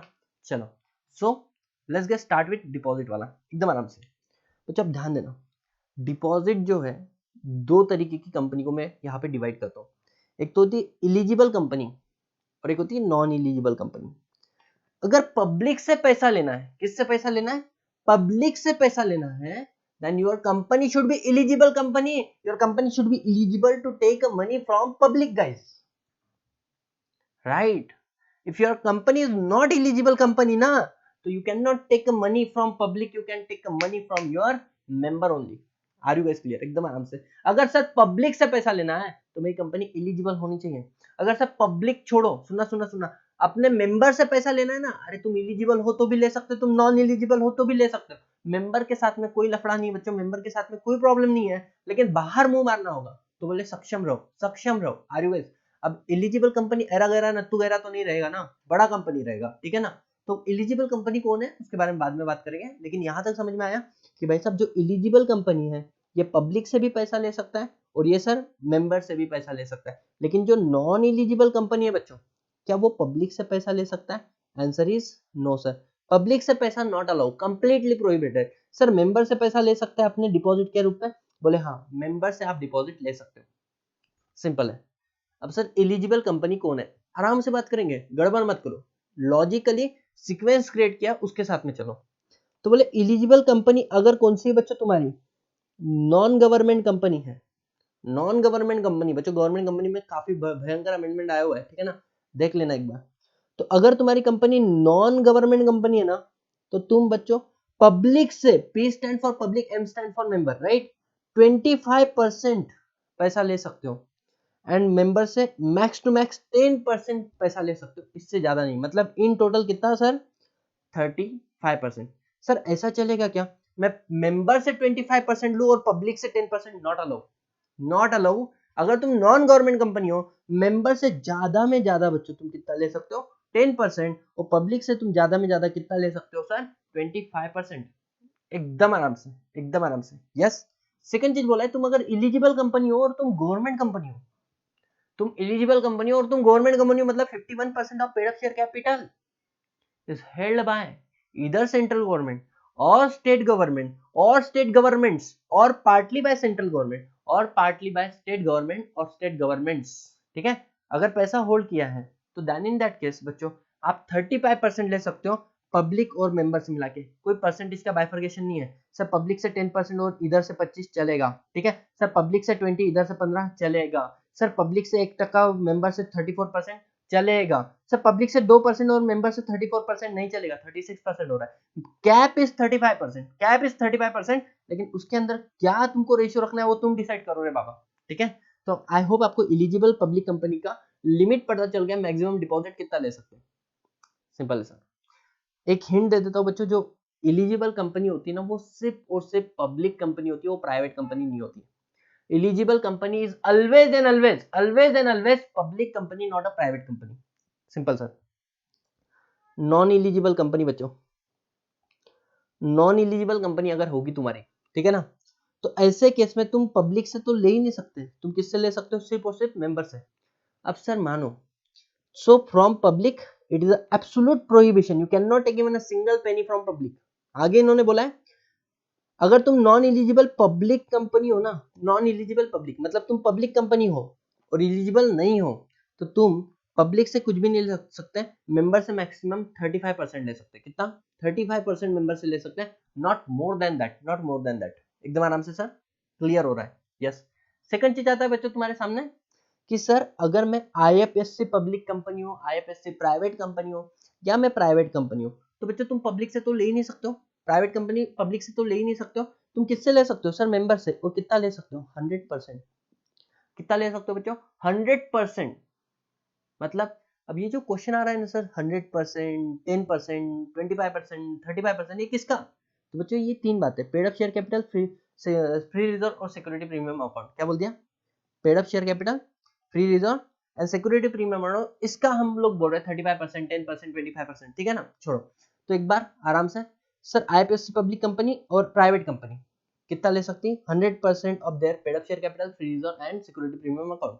वहीं पे सर अगर अगर अगर तुम्हारे ऊपर लिमिट ही नहीं बच्चों, तुम चाहे मतलब बियॉन्ड 100% भी ले सकते हो, दो केस में, दो केस में। कब, अगर तुम्हारी प्राइवेट कंपनी है बच्चों, स्टार्टअप है, स्टार्टअप प्राइवेट कंपनी है, जिसको अभी बनकर 10 साल भी नहीं हुए, इनकॉर्पोरेशन से 10 साल भी नहीं हुए, तो they can take a deposit even beyond paid up share capital, free reserve and the capital security premium account, there is no limit, okay. और दूसरा बात इन्होंने क्या बोला, अगर तुम्हारी प्राइवेट कंपनी है, वो तीन कंडीशन को सेटिस्फाई कर रहे हैं ना, तो वो लोग भी डिपॉजिट ले सकते हैं बियॉन्ड 100%। क्या है वो तीन कंडीशन बच्चों, वैसे प्राइवेट कंपनी कितना ले सकती है, 100%, लेकिन अगर प्राइवेट कंपनी को 100% से बाहर जाना होगा, तो एक तो आप स्टार्टअप बन जाओ, या फिर आप सेकंड कंडीशन में फॉलो करो। सेकंड कंडीशन क्या है, एकदम आराम से फोकस करना। सेकंड कंडीशन बोलता है कि तुम्हारी जो प्राइवेट कंपनी है, it is neither associate company nor a subsidiary company of any other company. ना ही तुम किसी के एसोसिएट है, मतलब किसी का सिग्निफिकेंट इन्फ्लुएंस तुम्हारे अंदर नहीं होना चाहिए, तुम किसी की जॉइंट वेंचर नहीं होनी चाहिए, बराबर। जॉइंट वेंचर याद आ रहा है, एसोसिएट कंपनी का डेफिनेशन तुम लोगों को थोड़ा थोड़ा, when a company in which other company have a significant influence, then this company will be called as associate company। और दूसरा क्या था, associate company includes joint venture. तीसरी बात क्या थी बच्चों, तीसरी बात क्या थी, तीसरी बात थी सिग्निफिकेंट इन्फ्लुएंस का मतलब होता है 20% और more of total voting power. याद आ रहा है? तो तुम्हारी कंपनी ना ही एसोसिएट कंपनी होनी चाहिए, और सब्सिडी कंपनी का definition, subsidy company means a company having a minimum paid up share capital. ऐसा subsidiary company means a company in which other company control the composition of board of director, controlling more than half of the total voting power either at its own or through one and more subsidiary, provided that shall not have more than number of layers as may be prescribed। और वो layers कितनी है? 2 layers हैं, ठीक है। Exceptional case में 3 होती है, जब पहली लाइन होली ऑन सब्सिडरी की है, ठीक है। याद आना चाहिए बच्चों। अब उस पोजीशन पे हो तुम जहाँ पे तुमको एग्जाम देना है, रिवीजन लेक्चर कर रहे हो, नहीं आ रहा है तो मेरा रिवीजन देखो, समझ में आएगा, ठीक है। सो ये लोग हो गए बच्चों, not fall under the category of. तो पहली कंडीशन, ना ही तुम एसोसिएट होनी चाहिए, ना ही तुम सब्सिडी होनी चाहिए। दूसरी बात, तुम्हारी जो बोरोइंग है, तुम्हारी कंपनी की जो बोरोइंग है, that is less then twice of paid up share capital. Paid up share capital मान तुम्हारा 20 लाख रुपीज है, तो उसका यार 20 करोड़ है, ठीक है, तो कितना हो जाएगा? 40 crore. Twice of paid up share capital और 50 crore whichever is lower, तो क्या हो जाएगा? 40 करोड़। तो तुम्हारी जो बोरिंग है वो 40 करोड़ के ऊपर नहीं होनी चाहिए, क्योंकि तुम्हारा पेड अप शेयर कैपिटल अभी 20 करोड़ है, तो तुम्हारी borrowing should not twice of your paid up share capital और 50 crore whichever is lower. उसके नीचे हो तो you can take up from member more than 100%, okay. And तुम्हारी कंपनी में कभी भी रीपेमेंट ऑफ बोरिंग का डिफॉल्ट नहीं किया है, मतलब समय पे डिपॉजिट हो गया, रिपे किया है, समय पे आपने क्या किया है बच्चों? इंटरेस्ट रिपेमेंट किया है। सो अब एक बार पूरी क्लॉज को एकदम आराम से समझना। क्या क्या बोल दिया? पहली बात, अगर तुम इलिजिबल कंपनी हो और तुम नॉन गवर्नमेंट कंपनी हो, तुम पब्लिक से 25% ही ले सकते हो मैक्स टू मैक्स, और मेंबर से कितना ले सकते हो? 10% ले सकते हो, ठीक है। दूसरा बात, अगर तुम गवर्नमेंट कंपनी हो, तुम पब्लिक और मेंबर से मिला के 35% ले सकते हो। अगर सर हम नॉन एलिजिबल कंपनी, तो हम लोग पब्लिक से ले ही नहीं सकते, हम लोग प्राइवेट मेंबर से ही ले सकते हैं। पब्लिक से कंप्लीट प्रोहिबिशन है। आप पब्लिक कंपनी हो, नॉन एलिजिबल हो, तुम आप पब्लिक से अपने मेंबर से मैक्सिमम 35% ले सकते हो। आप आईएफएस से पब्लिक कंपनी हो या आप प्राइवेट कंपनी हो, आप maximum 100% of paid up share capital, free reserve, security premium ले सकते हो। अगर आपको beyond paid up share capital, free reserve, security premium लेना है, तो 2 कंडीशन, तुम्हारी प्राइवेट कंपनी एक तो स्टार्टअप होनी चाहिए जिसको बन के 10 साल के ऊपर नहीं हुआ, या फिर तुम ऐसी प्राइवेट कंपनी होनी चाहिए जिसकी 3 कंडीशन सेटिस्फाई हो रही है। सर वो 3 कंडीशन क्या है? ना ही तुम किसी की एसोसिएट हो, ना ही तुम किसी की सब्सिडी हो। दूसरी कंडीशन क्या था? जो तुम्हारा बोरोइंग है ना, that shall not exceed twice of paid up share capital and guys तुम्हारा 50 crore whichever is lower। And तीसरा कंडीशन क्या था? तुमने कभी डिफॉल्ट नहीं किया किसी के रीपेमेंट के अंदर। तो this is how you have to make guys, ठीक है ना। अगर नहीं हो रहा है, रुको, इधर रुको, जितना भी दिखा है चार्ट में उसको देखो और उसको लर्न करो, उसके बाद में आगे बढ़ो। मैंने बोला था ना, अगर तुम सेकंड कैटेगरी में आ रहे हो कि सर हमने डिपॉजिट पढ़ तो लिया, सबमिट ना कैसा है, लर्न होना चाहिए, तो यही वो हिंट है। रुको, याद करो, फिर आगे बढ़ो। टेन्योर ऑफ डिपॉजिट बच्चों, बस हो गया चैप्टर, 2-3 पेज खत्म करेंगे and we are done with the entire chapter, that's it, okay. चलो, टेन्योर ऑफ डिपॉजिट बच्चों, वैसे तुम्हारा जो डिपॉजिट होता है ना, वो 6 मंथ से लेके 36 मंथ का होता है। 6 मंथ से लेके 36, मिनिमम 6 मंथ, मैक्सिमम 36 मंथ, 3 साल। किसने बोला सर मैं को 4 साल का करना है? Not acceptable, not acceptable, simple है, यस सर। सेकंड चीज, अगर 6 महीने से कम का डिपॉजिट लेना है तो 2 कंडीशन को सेटिस्फाई करना है। 6 महीने से कम का, वो डिपॉजिट 3 महीने से तो नीचे का नहीं हो सकता है। क्या बोल दिया? That deposit shawl not be less than 3 month. 2 महीने का, 1 महीने का, हट बोले इधर से, बक बोले, है ना, बिल्कुल नहीं पॉसिबल। एक तो कंडीशन है बच्चों, 2 कंडीशन बराबर, period shall not be less than 3 month. पहला, आप मैक्सिमम 10% ही ले सकते हो, शॉर्ट टर्म लोन लोगे मैक्सिमम 10%, उससे ज्यादा नहीं ले सकते हो, right. And such deposit not be repayable earlier than 3 month, और उसके बाद 3 महीने के पहले तुम उसको पे ही नहीं कर सकते, ठीक है ना। मिनिमम 3 महीने का होना चाहिए और मैक्सिमम 10% होना चाहिए, इतना समझ लो। अब कभी कभी क्या होता है ना बच्चों, देखो कोई इंसान पैसा डाल देता है कंपनी में और उसके घर में कोई ट्रेजेडी हो जाता है या वट एवर, कहीं वो देखो यार, पैसों की रिक्वायरमेंट कभी बोल के नहीं आती कि मुझे पैसा चाहिए, ठीक है ना, मेरे बाल मेरे को परेशान कर रहे हैं, लेकिन तू इसमें तुम्हारी पढ़ाई को परेशान नहीं करना चाहिए, ठीक है ना। तो क्या हुआ बच्चों, सुनना, सामने वाला इंसान बोल रहा है कि मेरे को घर में ट्रेजेडी हो गया, मेरे को पैसा चाहिए बोल के, तो कहने से वो आके तुमको ये बोल रहा है कि प्लीज मेरा डिपॉजिट का पैसा मुझे रीपेमेंट कर दो, बोले हाँ बिल्कुल बोल रहा है, तो इसको क्या बोलते हैं? Pre mature deposit, pre mature repayment of deposit. Mature होने के पहले ही सामने वाले को पैसा देना पड़ रहा है, तो ये अलाउ है, लेकिन 6 महीने के पहले बिल्कुल भी अलाउ नहीं है, ठीक है ना। सो pre mature repayment is not allowed before expiry of 6 month. ये 3 महीने वाले कंडीशन में तो प्री मैच्योर, आप मतलब उसके साथ में सिर्फ उसका दुख दर्द मिल बांट सकते हो, बांट सकते हो, लेकिन आप उसका रीपेमेंट नहीं कर सकते हो। सर 6 महीने से लेके 36 मंथ, मानो किसी ने आपके पास निकाला था बच्चों डिपॉजिट 24 मंथ का, और वो आपके पास 7वें महीने में आ रहा है, 8वें महीने में आ रहा है कि मुझे मेरा डिपॉजिट का पैसा वापस दो, क्या आप दे सकते हो? Answer is yes. उसकी कुछ पेनल्टी है वो बताऊंगा मैं।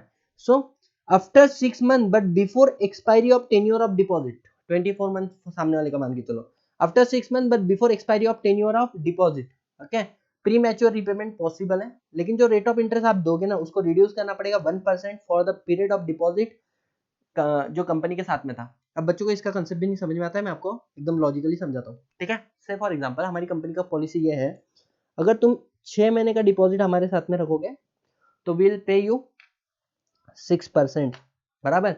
अगर आप 1 साल का डिपॉजिट हमारे साथ में रखोगे तो हम आपको पे करेंगे कितना, मानो 9%। अगर आप हमारे साथ में 2 साल का डिपॉजिट बनाओगे तो हम आपको पे करेंगे कितना, 11%। और अगर आप हमारे साथ में 3 साल का डिपॉजिट बनाओगे तो हम आपको पे करेंगे 12.5%, जो मैक्सिमम है आज के डेट में, ठीक है ना। अब क्वेश्चन ये आता है कि सामने वाला इंसान जो था ना, उसका जो पॉलिसी था वो कितना था, 2 ईयर का था, और वो आपके पास आ जाता है पहले साल ही यहाँ पे उसको चाहिए प्री मैच्योर रीपेमेंट। सो ऐसे वाले केस में अब देखो, उसको जो रेट ऑफ इंटरेस्ट आपने ऑफर किया था बच्चों वो कितना था, जो रेट ऑफ इंटरेस्ट उसने आपको ऑफर की, आपने उसको ऑफर किया था, कहना है सर 2 साल के लिए 11% था, राइट। तो यहाँ पे लोग क्या बोलते हैं कि उसको हम लोग सिर्फ 10% के हिसाब से रिटर्न देंगे, नहीं, वो कब रीपेमेंट कर रहा है, उसको रीपेमेंट कब चाहिए, उसको रीपेमेंट चाहिए at the end of first year, ठीक है। तो देखा जाएगा कि 1 साल के लिए डिपॉजिट के लिए हम कितना देते हैं, 9%, राइट। तो 9% में से 1% कम करके उसको दिया जाएगा, मतलब सर उसको सिर्फ और सिर्फ 8% पर एनम के हिसाब से रेट ऑफ इंटरेस्ट हम लोग क्या करेंगे, देंगे प्री मैच्योर डिपॉजिट। समझ में आ रहा है बच्चों, यस और नो। ये एक यूनिक पॉइंट था, आपको समझना चाहिए, क्योंकि कैलकुलेशन अगर आते हैं तो you should be in a position, right, एकदम आराम से बच्चों, राइट। चलो, सो यहां तक मैंने आप लोगों को पूरा बता दिया है। Tenure of deposit 6 month, 36 month, pre mature allow है 6 मंथ के 3 और before the maturity period, right, लेकिन 1% कम होगा for the period of deposit is accepted. और बच्चों दूसरा बात, 6 महीने से नीचे जा सकते हो, कम से कम 3 महीने का होगा, और ज्यादा में ज्यादा उसके अंदर जो पैसा तुम ले सकते हो that is 10% of paid up share capital free reserve and security premium account, एकदम आराम से, यस सर। अब बच्चों दूसरा आता है बच्चों, यहां से 100% फोकस करो, 100% फोकस करो, एक एक चीज इंपॉर्टेंट है बच्चों, एक एक चीज इंपॉर्टेंट है। अब जो हम देख रहे हैं दैट इज कंडीशन, कि अगर आपको पब्लिक से डिपॉजिट लेना है तो आपको क्या क्या कंडीशन फॉलो करनी पड़ेगी, और अगर आपको अपने मेंबर से डिपॉजिट लेना है तो आपको क्या क्या कंडीशन फॉलो करनी पड़ेगी, ठीक है ना। अब बच्चों एकदम आराम से ध्यान देना, मेंबर से डिपॉजिट लेना मतलब क्या ना, से कुछ कंडीशन रहेगी उसके लिए, यस। तो मेंबर से डिपॉजिट ले रहे हो, मानो 5 कंडीशन है, तो पब्लिक से जब डिपॉजिट लोगे तो कंडीशन 5 से कम रह सकती है, 5 से ज्यादा रहेगी, डेफिनेटली 5 से ज्यादा रहेगी, क्योंकि पब्लिक से जब डिपॉजिट ले रहे हो तो ज्यादा स्ट्रिक्ट करना पड़ेगा उसको, यस और नो। तो जो भी कंडीशन तुम्हारे मेंबर के डिपॉजिट के लिए रहेगी ना, वो सारी कंडीशन पब्लिक के डिपॉजिट के लिए तो रहेगी, एकदम आराम से ध्यान देना। सो यहाँ पे क्या बोला है, कंडीशन ऑफ एक्सेप्टिंग डिपॉजिट, एकदम आराम से, कंडीशन ऑफ एक्सेप्टिंग डिपॉजिट। पहली बात, सर एक डिपॉजिट बोलते हैं ना, कितने लोग होल्ड कर सकते हैं, मतलब मैक्सिमम जॉइंट नेम में कितने लोग, तो बोलते हैं डिपॉजिट में be held in the joint name not exceeding 3, maximum 3 लोग ले सकते हैं, ठीक है। सेकंड चीज बच्चों, सेक्शन 73 जो बात करता है डिपॉजिट फ्रॉम मेंबर से, और सेक्शन 76 बात करता है बच्चों डिपॉजिट फ्रॉम पब्लिक से, ठीक है। सेक्शन 73 बात करता है डिपॉजिट अगर आपको पब्लिक से लेना, मेंबर से लेना है, सेक्शन 76 बात करता है अगर आपको डिपॉजिट अपने मेंबर से लेना है, ठीक है। सो हम सबसे पहले पढ़ेंगे बच्चों सेक्शन 73। अब इस सेक्शन के स्टार्टिंग में ही लिख दिया है कि जो डिपॉजिट का सेक्शन है ना, सेक्शन 73, ये एप्लीकेबल ही नहीं है, मतलब डिपॉजिट चैप्टर ही एप्लीकेबल नहीं, किसको, बैंकिंग कंपनी को, यार उनका तो काम ही है ना डेली बेसिस पे पैसा लेना देना।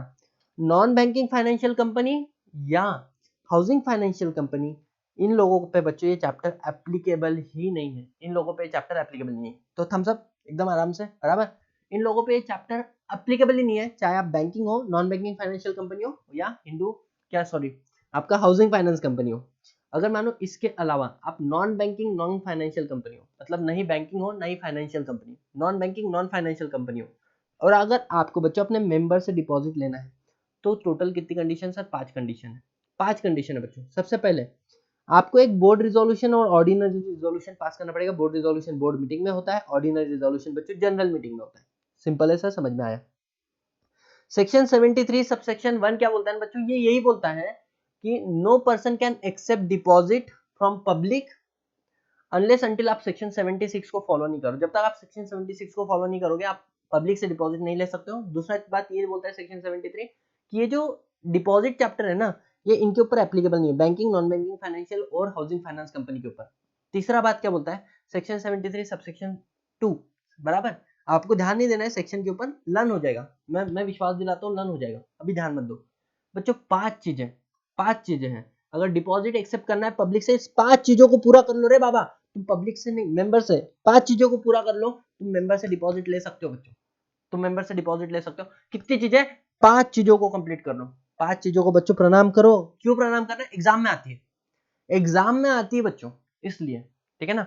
तो सबसे पहले जब भी आपको बच्चों बैंक में डिपॉजिट करते हैं तो आप कभी भी कर सकते हो, कंपनी में कभी भी नहीं कर सकते हो। अगर कंपनी में बच्चों आपको डिपॉजिट करना है तो कंपनी पहले आपको एक सर्कुलर देगी, जिसको ऑफर लेटर बोलेंगे, राइट? लेकिन ऑफर लेटर एग्जाम में नहीं लिखना है, एग्जाम में सर्कुलर लिखना है। सो कंपनी सबसे पहले क्या करेंगे? सर्कुलर इशू करेंगे जिसमें वो बताती है अपनी खुद की फाइनेंशियल पोजीशन के बारे में, अपने क्रेडिट रेटिंग के बारे में कि मैं कहां पर स्टैंड करती हूँ, मेरी क्रेडिट वर्दीनेस कितनी है, और नंबर ऑफ डिपॉजिटर मेरे पास एग्जिस्टिंग कितने हैं, और कितना अमाउंट मेरा देने का बाकी है उन लोगों को। ये सारी बातें आप बताते हो बच्चों मेंबर को। सिंपल है? Yes sir. दूसरी बात, जब तुम मेंबर को सर्कुलर देते हो उसके पहले ये सर्कुलर का भोग किसको लगाना है बच्चों? आरओसी को। तो द कॉपी ऑफ सर्कुलर कब तक? Within 30 days prior to submitting to member, giving to member. आपको कहां पे देना है? आरओसी को देना है। सो कॉपी ऑफ सर्कुलर आपको किसने देना है बच्चों? आरओसी को। 30 डेज बिफोर इश्यू सर्कुलर किसको दोगे? आरओसी को दोगे। सिंपल है सर, यस और नो? यस। अब बच्चों सुनना, नेक्स्ट पॉइंट। तीसरा, जब भी आप डिपॉजिट बनाते हो, अब आपने मानो से फॉर एग्जांपल 24 महीने का डिपॉजिट लिया, 36 मंथ का डिपॉजिट लिया, 12 मंथ का डिपॉजिट लिया, व्हाटएवर, आपको एक अकाउंट खोलना पड़ता है जिसका नाम होता है बच्चों DRRA, deposit reserve repayment account. Deposit repayment reserve account, deposit repayment reserve account. इस अकाउंट में आपको 20% अमाउंट डालना है बच्चों करंट ईयर के 30 अप्रैल तक, कि अगले साल कौन सा डिपॉजिट मैच्योर होने वाला है, इसका एग्जांपल देंगे। ओके, सो फॉर एग्जांपल आज का तारीख क्या है बच्चों? आज का तारीख क्या है मालिक? आज का जो तारीख है वो दिख रहा है 3 अक्टूबर 21। ठीक है ना? सो बोलना, सुनना, आपको अप्रैल 30 2021 तक 20% of deposit maturing in next financial year. और नेक्स्ट फाइनेंशियल ईयर क्या है बच्चों? 22-23। ठीक है? सो जितना भी डिपॉजिट 22-23 में मैच्योर होने वाला है उसका 20%, मानो 22-23 में तुम्हारा 20 करोड़ का डिपॉजिट मैच्योर हो रहा है, तो ऐसे केस में उसका 20% कितना हो जाएगा? 4 करोड़। आपको बच्चों एक साल पहले ही 30 अप्रैल तक अकाउंट में अलग से जमा करना है। ठीक है? तो ये एक कंडीशन आपके ऊपर दे दिया। 3 कंडीशन बच्चों याद करो, कौन सी? 3 condition, circular to member, circular to ROC, और बच्चों DRR में 20% अमाउंट डालना है। ठीक है? सो 20% of deposit maturing the next financial year, deposit up to 30th April of current year. Are you guys clear? Yes or no? Yes. Next point बोला बच्चों, पहले एक हुआ करता था डिपॉजिट इंश्योरेंस, उसको हटा दिया क्योंकि अब वो पॉसिबल ही नहीं है, हटा दिया गवर्नमेंट ने। क्यों हटाया उसकी लॉजिक अभी डिस्कस नहीं कर रहा हूँ। ठीक है? कोई भी इंश्योरेंस कंपनी डिपॉजिट लेने के लिए रेडी नहीं थी। बोले कल जाके कोई कंपनी ने डिपॉजिट का फ्रॉड किया तो क्या हम लोग मेंबर को पैसा देते बेटे क्या? बोले उनके, इसलिए वो कंडीशन ही हटा दिया डिपॉजिट इंश्योरेंस का। आगे क्या बोला? स्टैट्यूटरी ऑडिटर सर्टिफिकेट लगेगा बच्चों, एक सर्टिफिकेट लगेगा जहां पर आपको ये बताना है कि कंपनी ने लास्ट 5 साल से, मतलब कोई भी डिफॉल्ट नहीं, कंपनी में लास्ट 5 साल से कोई भी डिफॉल्ट नहीं है with respect of prepayment of deposit and interest thereon. मतलब तुम्हारी कंपनी शुद्ध कंपनी, एकदम पवित्र कंपनी है। मतलब तुमने अगर कोई डिफॉल्ट किया भी होगा तो तुमने सारा रीपेमेंट करके आज 5 साल हो गए। सो दो बातें आती है, एक तो ऑडिटर ऐसा लिखता है there is no default in company with respect of payment repayment of deposit and interest thereon, या वो सेकंडली ऐसा लिखता है company has a default but 5 year has been completed since default make a goods, जब से हमने default को सही कर दिया उससे ज्यादा 5 साल हो गए तो नो सबसिस्टिंग डिफॉल्ट का एक सर्टिफिकेट लगता है आपको। अब बच्चों चार बातें क्या क्या थी, सबसे पहले सर्कुलर टू मेंबर, दूसरा बात सर्कुलर टू आरओसी, तीसरा बात 20% of 30th April of current year आपको deposit maturing next financial year का डालना पड़ेगा, तीसरा बात क्या बोल दिया आपको, नो डिफॉल्ट कंप्लायंस सर्टिफिकेट लेना पड़ेगा। समझ में आया सर एकदम आराम से, ठीक है। पांचवा बात बच्चों, पांचवा बात इन्होंने क्या बोला, अगर तुम्हारे डिपॉजिट सिक्योर हो गए तो बच्चों आपको उस डिपॉजिट को टेंजिबल एसेट पे सिक्योर, वही बात है कैसे, टेंजिबल एसेट पे सिक्योर होने चाहिए, दूसरी बात 100% सिक्योर होना चाहिए। मतलब सर अगर आपका डिपॉजिट बच्चों 100 करोड़ का है और अगर आप उसके ऊपर 8% पर एनम दे रहे हो तो वो at the end of the year कितना हो जाएगा, 108 CR। तो बोले तुम्हारी जो डिपॉजिट की वैल्यू है ना, जो तुम्हारी डिपॉजिट की वैल्यू है उससे ज्यादा तुम्हारी सिक्योरिटी की वैल्यू होनी चाहिए। मतलब सर 108 CR हो सकती है, 110 CR हो सकती है, 150 CR हो सकती है, ठीक है, तो ही हम बोलेंगे तुम्हारी डिपॉजिट सिक्योर है। अगर सर सपोज मेरी सिक्योरिटी की वैल्यू सर 90 CR है तो आप क्या बोलोगे, आपकी डिपॉजिट क्या है, पार्शियली सिक्योर। गवर्नमेंट लॉ बोलता है नहीं, अगर आपकी सिक्योरिटी की value is less than the क्या बोल सकते हैं डिपॉजिट का value, then in that case बच्चों इसको हम लोग अनसिक्योर बोलेंगे। और आपको हर एक डॉक्यूमेंट पे बच्चों लिख के देना पड़ेगा कि हमारी कंपनी की जो डिपॉजिट है वो अनसिक्योर है। You have to mention everywhere, चाहे वो सर्कुलर हो, चाहे वो एडवर्टाइजमेंट हो, चाहे वो मतलब कुछ भी हो, आपको बताना पड़ेगा हर जगह पे कि हमारी कंपनी की जो डिपॉजिट है वो क्या है, अनसिक्योर है। क्लियर है बच्चों, सारी कंडीशन को एक बार लर्न करेंगे, एक बार लर्न करेंगे बच्चों, ठीक है ना। क्या बोला है यहाँ पे कि सर पहली बात तो आपका जो डिपॉजिट होना चाहिए वो क्या होना चाहिए बच्चों, सिक्योर हो, तो 100% सिक्योर होना चाहिए, टेंजिबल एसेट पे होना चाहिए। अगर वो पार्शियल सिक्योर होगा तो उसको हम लोग अनसिक्योर बोलेंगे, वो आपको मेंशन करना है एवरीवेयर। पांचों कंडीशन क्या थी, circular to member, circular to किसको बच्चों, circular to member, same circular to ROC, 20% 30 April तक deposit maturing the next financial year, statutory auditor का सर्टिफिकेट, नो डिफॉल्ट सर्टिफिकेट, और उसके बाद में बच्चों नेक्स्ट पॉइंट क्या है, सिक्योरिटी डिपॉजिट। एकदम आराम से सर समझ में आ गया, ठीक है ना। अब इन्होंने क्या बोला है बच्चों, अगर ये तो कंडीशन है किसको, आपको अगर मेंबर से डिपॉजिट लेनी है तो सिंपल है, यस सर। ये भी कंडीशन जो है इसमें से issue of circular to member, issue of circular मतलब वो भोग लगाना आरओसी को, बराबर 20% डिपॉजिट का कंडीशन, राइट, और नो कंप्लायंस सर्टिफिकेट का कंडीशन एप्लीकेबल नहीं है सर, एप्लीकेबल नहीं है किसको, अगर आपकी कंपनी में डिपॉजिट लिया गया है मेंबर से नॉट एक्सीडिंग 100%, मतलब जो तुम डिपॉजिट ले रहे हो दैट इज नॉट एक्सीडिंग 100%, तो वैसे केस में दूसरा चीज, या आप जो डिपॉजिट ले चुके हो और एक्स्ट्रा डिपॉजिट ले रहे हो that is not exceeding 100% of paid up share capital free reserve security premium account, तो इनको बोला तुमको ये चार कंडीशन फुलफिल करने की रिक्वायरमेंट ही नहीं है। सर ये करना पड़ेगा क्या, अरे ये तो ऑप्शनल है, यहाँ पे मैं लिखा हुआ है ऑप्शनल है वो वैसे भी। आगे क्या बोल दिया बच्चों, अगर तुम्हारी कंपनी स्टार्टअप कंपनी और तुमको बन के 5 साल भी नहीं हुए बच्चों, तुम्हारी कंपनी अगर स्टार्टअप कंपनी है और तुमको बन के 5 साल भी नहीं हुआ है तो फिर उस केस में भी आप लोग क्या कर सकते हो, बिल्कुल बच्चों आप लोगों को ये जो चार कंडीशन है ना, circular to member, circular to ROC, 20% DRR और स्टेट कंप्लायंस रिपोर्ट, ये आपको एप्लीकेबल नहीं है। या फिर तुम्हारी प्राइवेट कंपनी बच्चों वही तीन कंडीशन, क्या, not associate not subsidy of any other company, उसके बाद में borrowing not exceed twice of the paid up share capital and क्या paid up share capital of 50 crore whichever is lower, and तीसरा बच्चों not default in repayment of deposit and the interest thereon. ऐसे वाले case में बच्चों तुमको तो ये कंडीशन भी फुलफिल नहीं करनी है। मतलब सर हम लोग डायरेक्ट डिपॉजिट ले सकते बिना ये कंडीशन, हाँ यू कैन गाइस, एकदम आराम से समझ में आया सर। अब क्वेश्चन आता है सर, अगर किसी को पब्लिक से डिपॉजिट लेना है, पब्लिक से कौन ले सकती है, सिर्फ इलिजिबल कंपनी ले सकती है, बराबर, तो उनके लिए क्या कंडीशन है, उनके लिए बच्चों कंडीशन है आपको सेक्शन 76 को फॉलो करना है। सेक्शन 76 आपको तीन कंडीशन देता है, only eligible public company can take a deposit from public बच्चों। पहली बात आपको जैसे यहाँ पे क्या था, बोर्ड रिजोल्यूशन और ऑर्डिनरी रिजोल्यूशन पास करना पड़ता है, वैसे यहाँ पे बोर्ड रिजोल्यूशन पास करना पड़ेगा और स्पेशल रिजोल्यूशन पास करना पड़ेगा। फिर इसमें बोला है कि आपका जो बोरिंग है ना वो अगर 181C के अंदर होगा, रिस्ट्रिक्शन ऑन कंपनी, बराबर, वो आपको सीए फाइनल में, ठीक है, उस लिमिट के अंदर होगा। सर वो लिमिट क्या है, तुम्हारी जो एग्जिस्टिंग बोरिंग है और तुम्हारी जो प्रपोज बोरिंग है that shell not exceed paid up share capital and free reserve, बराबर, वो लिमिट है उसको छोड़ दो। अगर तुम उस लिमिट के अंदर ही हो तो फिर तो ऑर्डिनरी रिजोल्यूशन से भी काम चलेगा। मतलब सर बोर्ड रिजोल्यूशन एक तो स्पेशल रिजोल्यूशन इस लिमिट के बाहर हो गया तो, और सर इस लिमिट के अंदर हो गए तो बोर्ड रिजोल्यूशन ऑर्डिनरी रिजोल्यूशन से काम चलेगा। ठीक है, तो ये तो हमको समझ में आ गया सर, यहाँ तक का आपने गणित लगा दिया। इसके आगे क्या बोला बच्चों, 3 कंडीशन सिर्फ, मतलब प्राइवेट से मेंबर से लेना है तो 5 कंडीशन और पब्लिक से लेना है तो 3। सुना इसमें क्या बोल दिया, सेक्शन 73 सबसेक्शन है 2, मतलब पहले तो ये पांचों कंडीशन तुम्हारे ऊपर एप्लीकेबल है। मतलब sir circular to member, circular to ROC 20% compulsory आपको 30 अप्रैल तक डालना पड़ेगा। तीसरा बात स्टैट्यूटरी ऑडिट, वो non compliance certificate, no default certificate, right. और तीसरा बच्चों सिक्योर।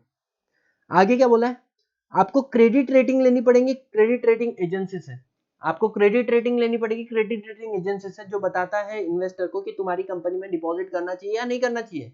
वो बताता है कितना रिस्क फैक्टर इन्वॉल्व है आपकी कंपनी में डिपॉजिट में इन्वेस्ट करने का। ठीक है, और बच्चों creation of security with in 30 days. Next क्या बोल दिया, क्रिएशन ऑफ सिक्योरिटी, जो डिपॉजिट आपने लिया ना उसके ऊपर आपको चार्ज क्रिएट करना पड़ेगा बच्चों, कितने दिन के अंदर, 30 दिन के अंदर। समझ में आया, यस। अब जब भी आप चार्ज कर, मानो आपकी कंपनी में जो डिपॉजिटर है वो 2-3 हजार, तो 2-3 हजार लोगों के नाम के तो चार्ज क्रिएट नहीं करोगे ना, तो बोले आपने एक काम करना है, डिपॉजिटर ट्रस्टी के नाम में चार्ज क्रिएट करना है। बच्चों में सारे रूल्स भी आप लोगों को करवा रहा हूँ। ठीक है, चलो। सो गाइस एक बार सारी कंडीशन देख लेना एकदम आराम से, देखो मैं लर्न भी करा रहा हूँ साथ में, कि सर मेंबर से लेना है तो सेक्शन 73, पब्लिक से लेना है तो सेक्शन 76। मेंबर बोलता है बच्चों board resolution and ordinary resolution, public से लेना है तो board resolution, special resolution 181C के ऊपर, और board resolution ordinary resolution 181C के अंदर अगर हो गए तो। पब्लिक से मेंबर से लेना है तो बच्चों circular to member, circular to ROC, deposit 20% वाला, नो डिफॉल्ट सर्टिफिकेट एंड बच्चों सिक्योर करना है।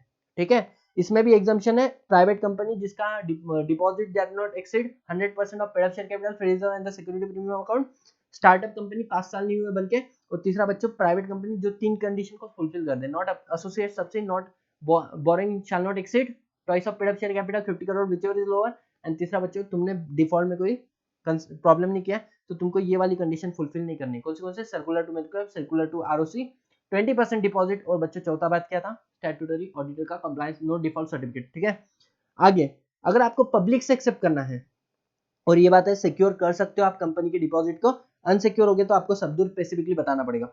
अगर यहाँ पे करना है तो 3 कंडीशन सेक्शन 73 सबसेक्शन 2, मतलब ये सारी कंडीशन को फुलफिल करना पड़ेगा। दूसरा आपको क्रेडिट रेटिंग लेनी पड़ेगी क्रेडिट रेटिंग एजेंसी से बच्चों, और तीसरा क्या, आपको 30 डेज के अंदर उस डिपॉजिट को क्या करना पड़ेगा, सिक्योर करना पड़ेगा।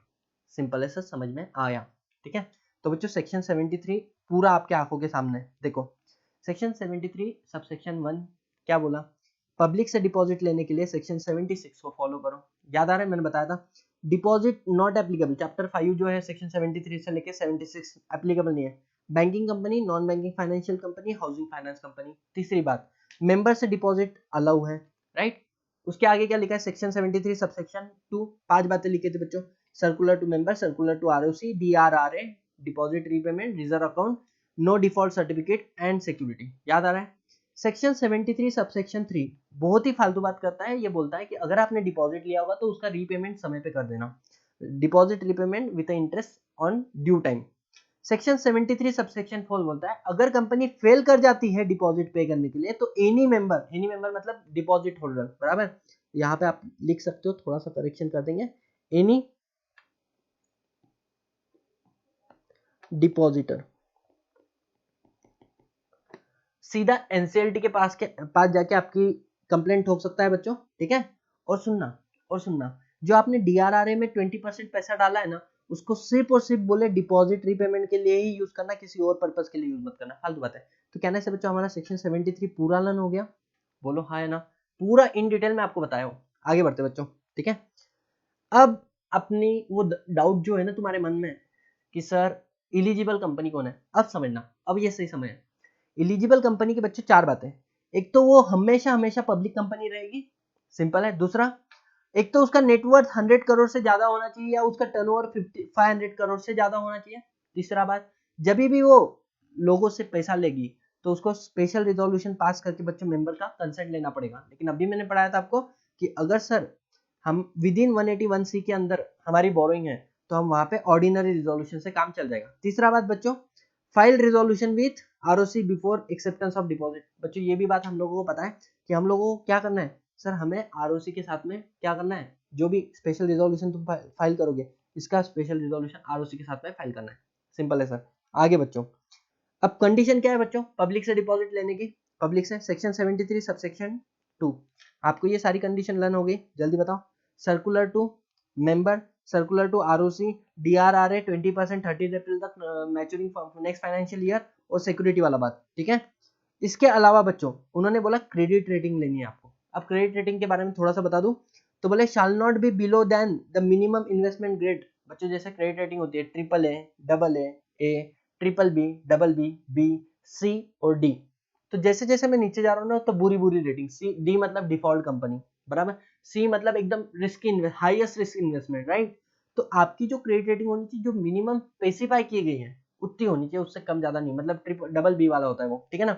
आगे, at the time of accepting deposit, at the time of accepting deposit भी आपको क्रेडिट रेटिंग लेनी पड़ती है। और बच्चों जब तक आपका डिपॉजिट है, मतलब 2 साल का होगा तो 2 साल, 3 साल का होगा तो 3 साल, once in year, at least once in year till the deposit is mature, आपको हर साल क्रेडिट रेटिंग लेनी है। तीन बातें, मिनिमम ग्रेड की होनी चाहिए, बराबर, मतलब कम से कम उतना तो होना चाहिए जितना स्पेसिफाई किया हुआ है। At the time of acceptance of deposit भी लेना है, और जब तक रीपेमेंट नहीं हो जाते सारे डिपॉजिट बच्चों तब तक आपको हर साल लेना है। और ये जब भी आप लेते हो तो जो एक फॉर्म आप फाइल करते हो आरओसी के साथ में DPT3, उसके साथ में आपको आरओसी को बताना पड़ता है आपकी क्रेडिट रेटिंग एजेंसी इस साल की क्या है, ठीक है। इसके बाद में बच्चों मैंने आपको बोला डिबेंचर क्या होनी चाहिए, सिक्योर होने चाहिए। क्या होनी चाहिए? सिक्योर। ये भी बातें मैंने आपको बता दी है बच्चों।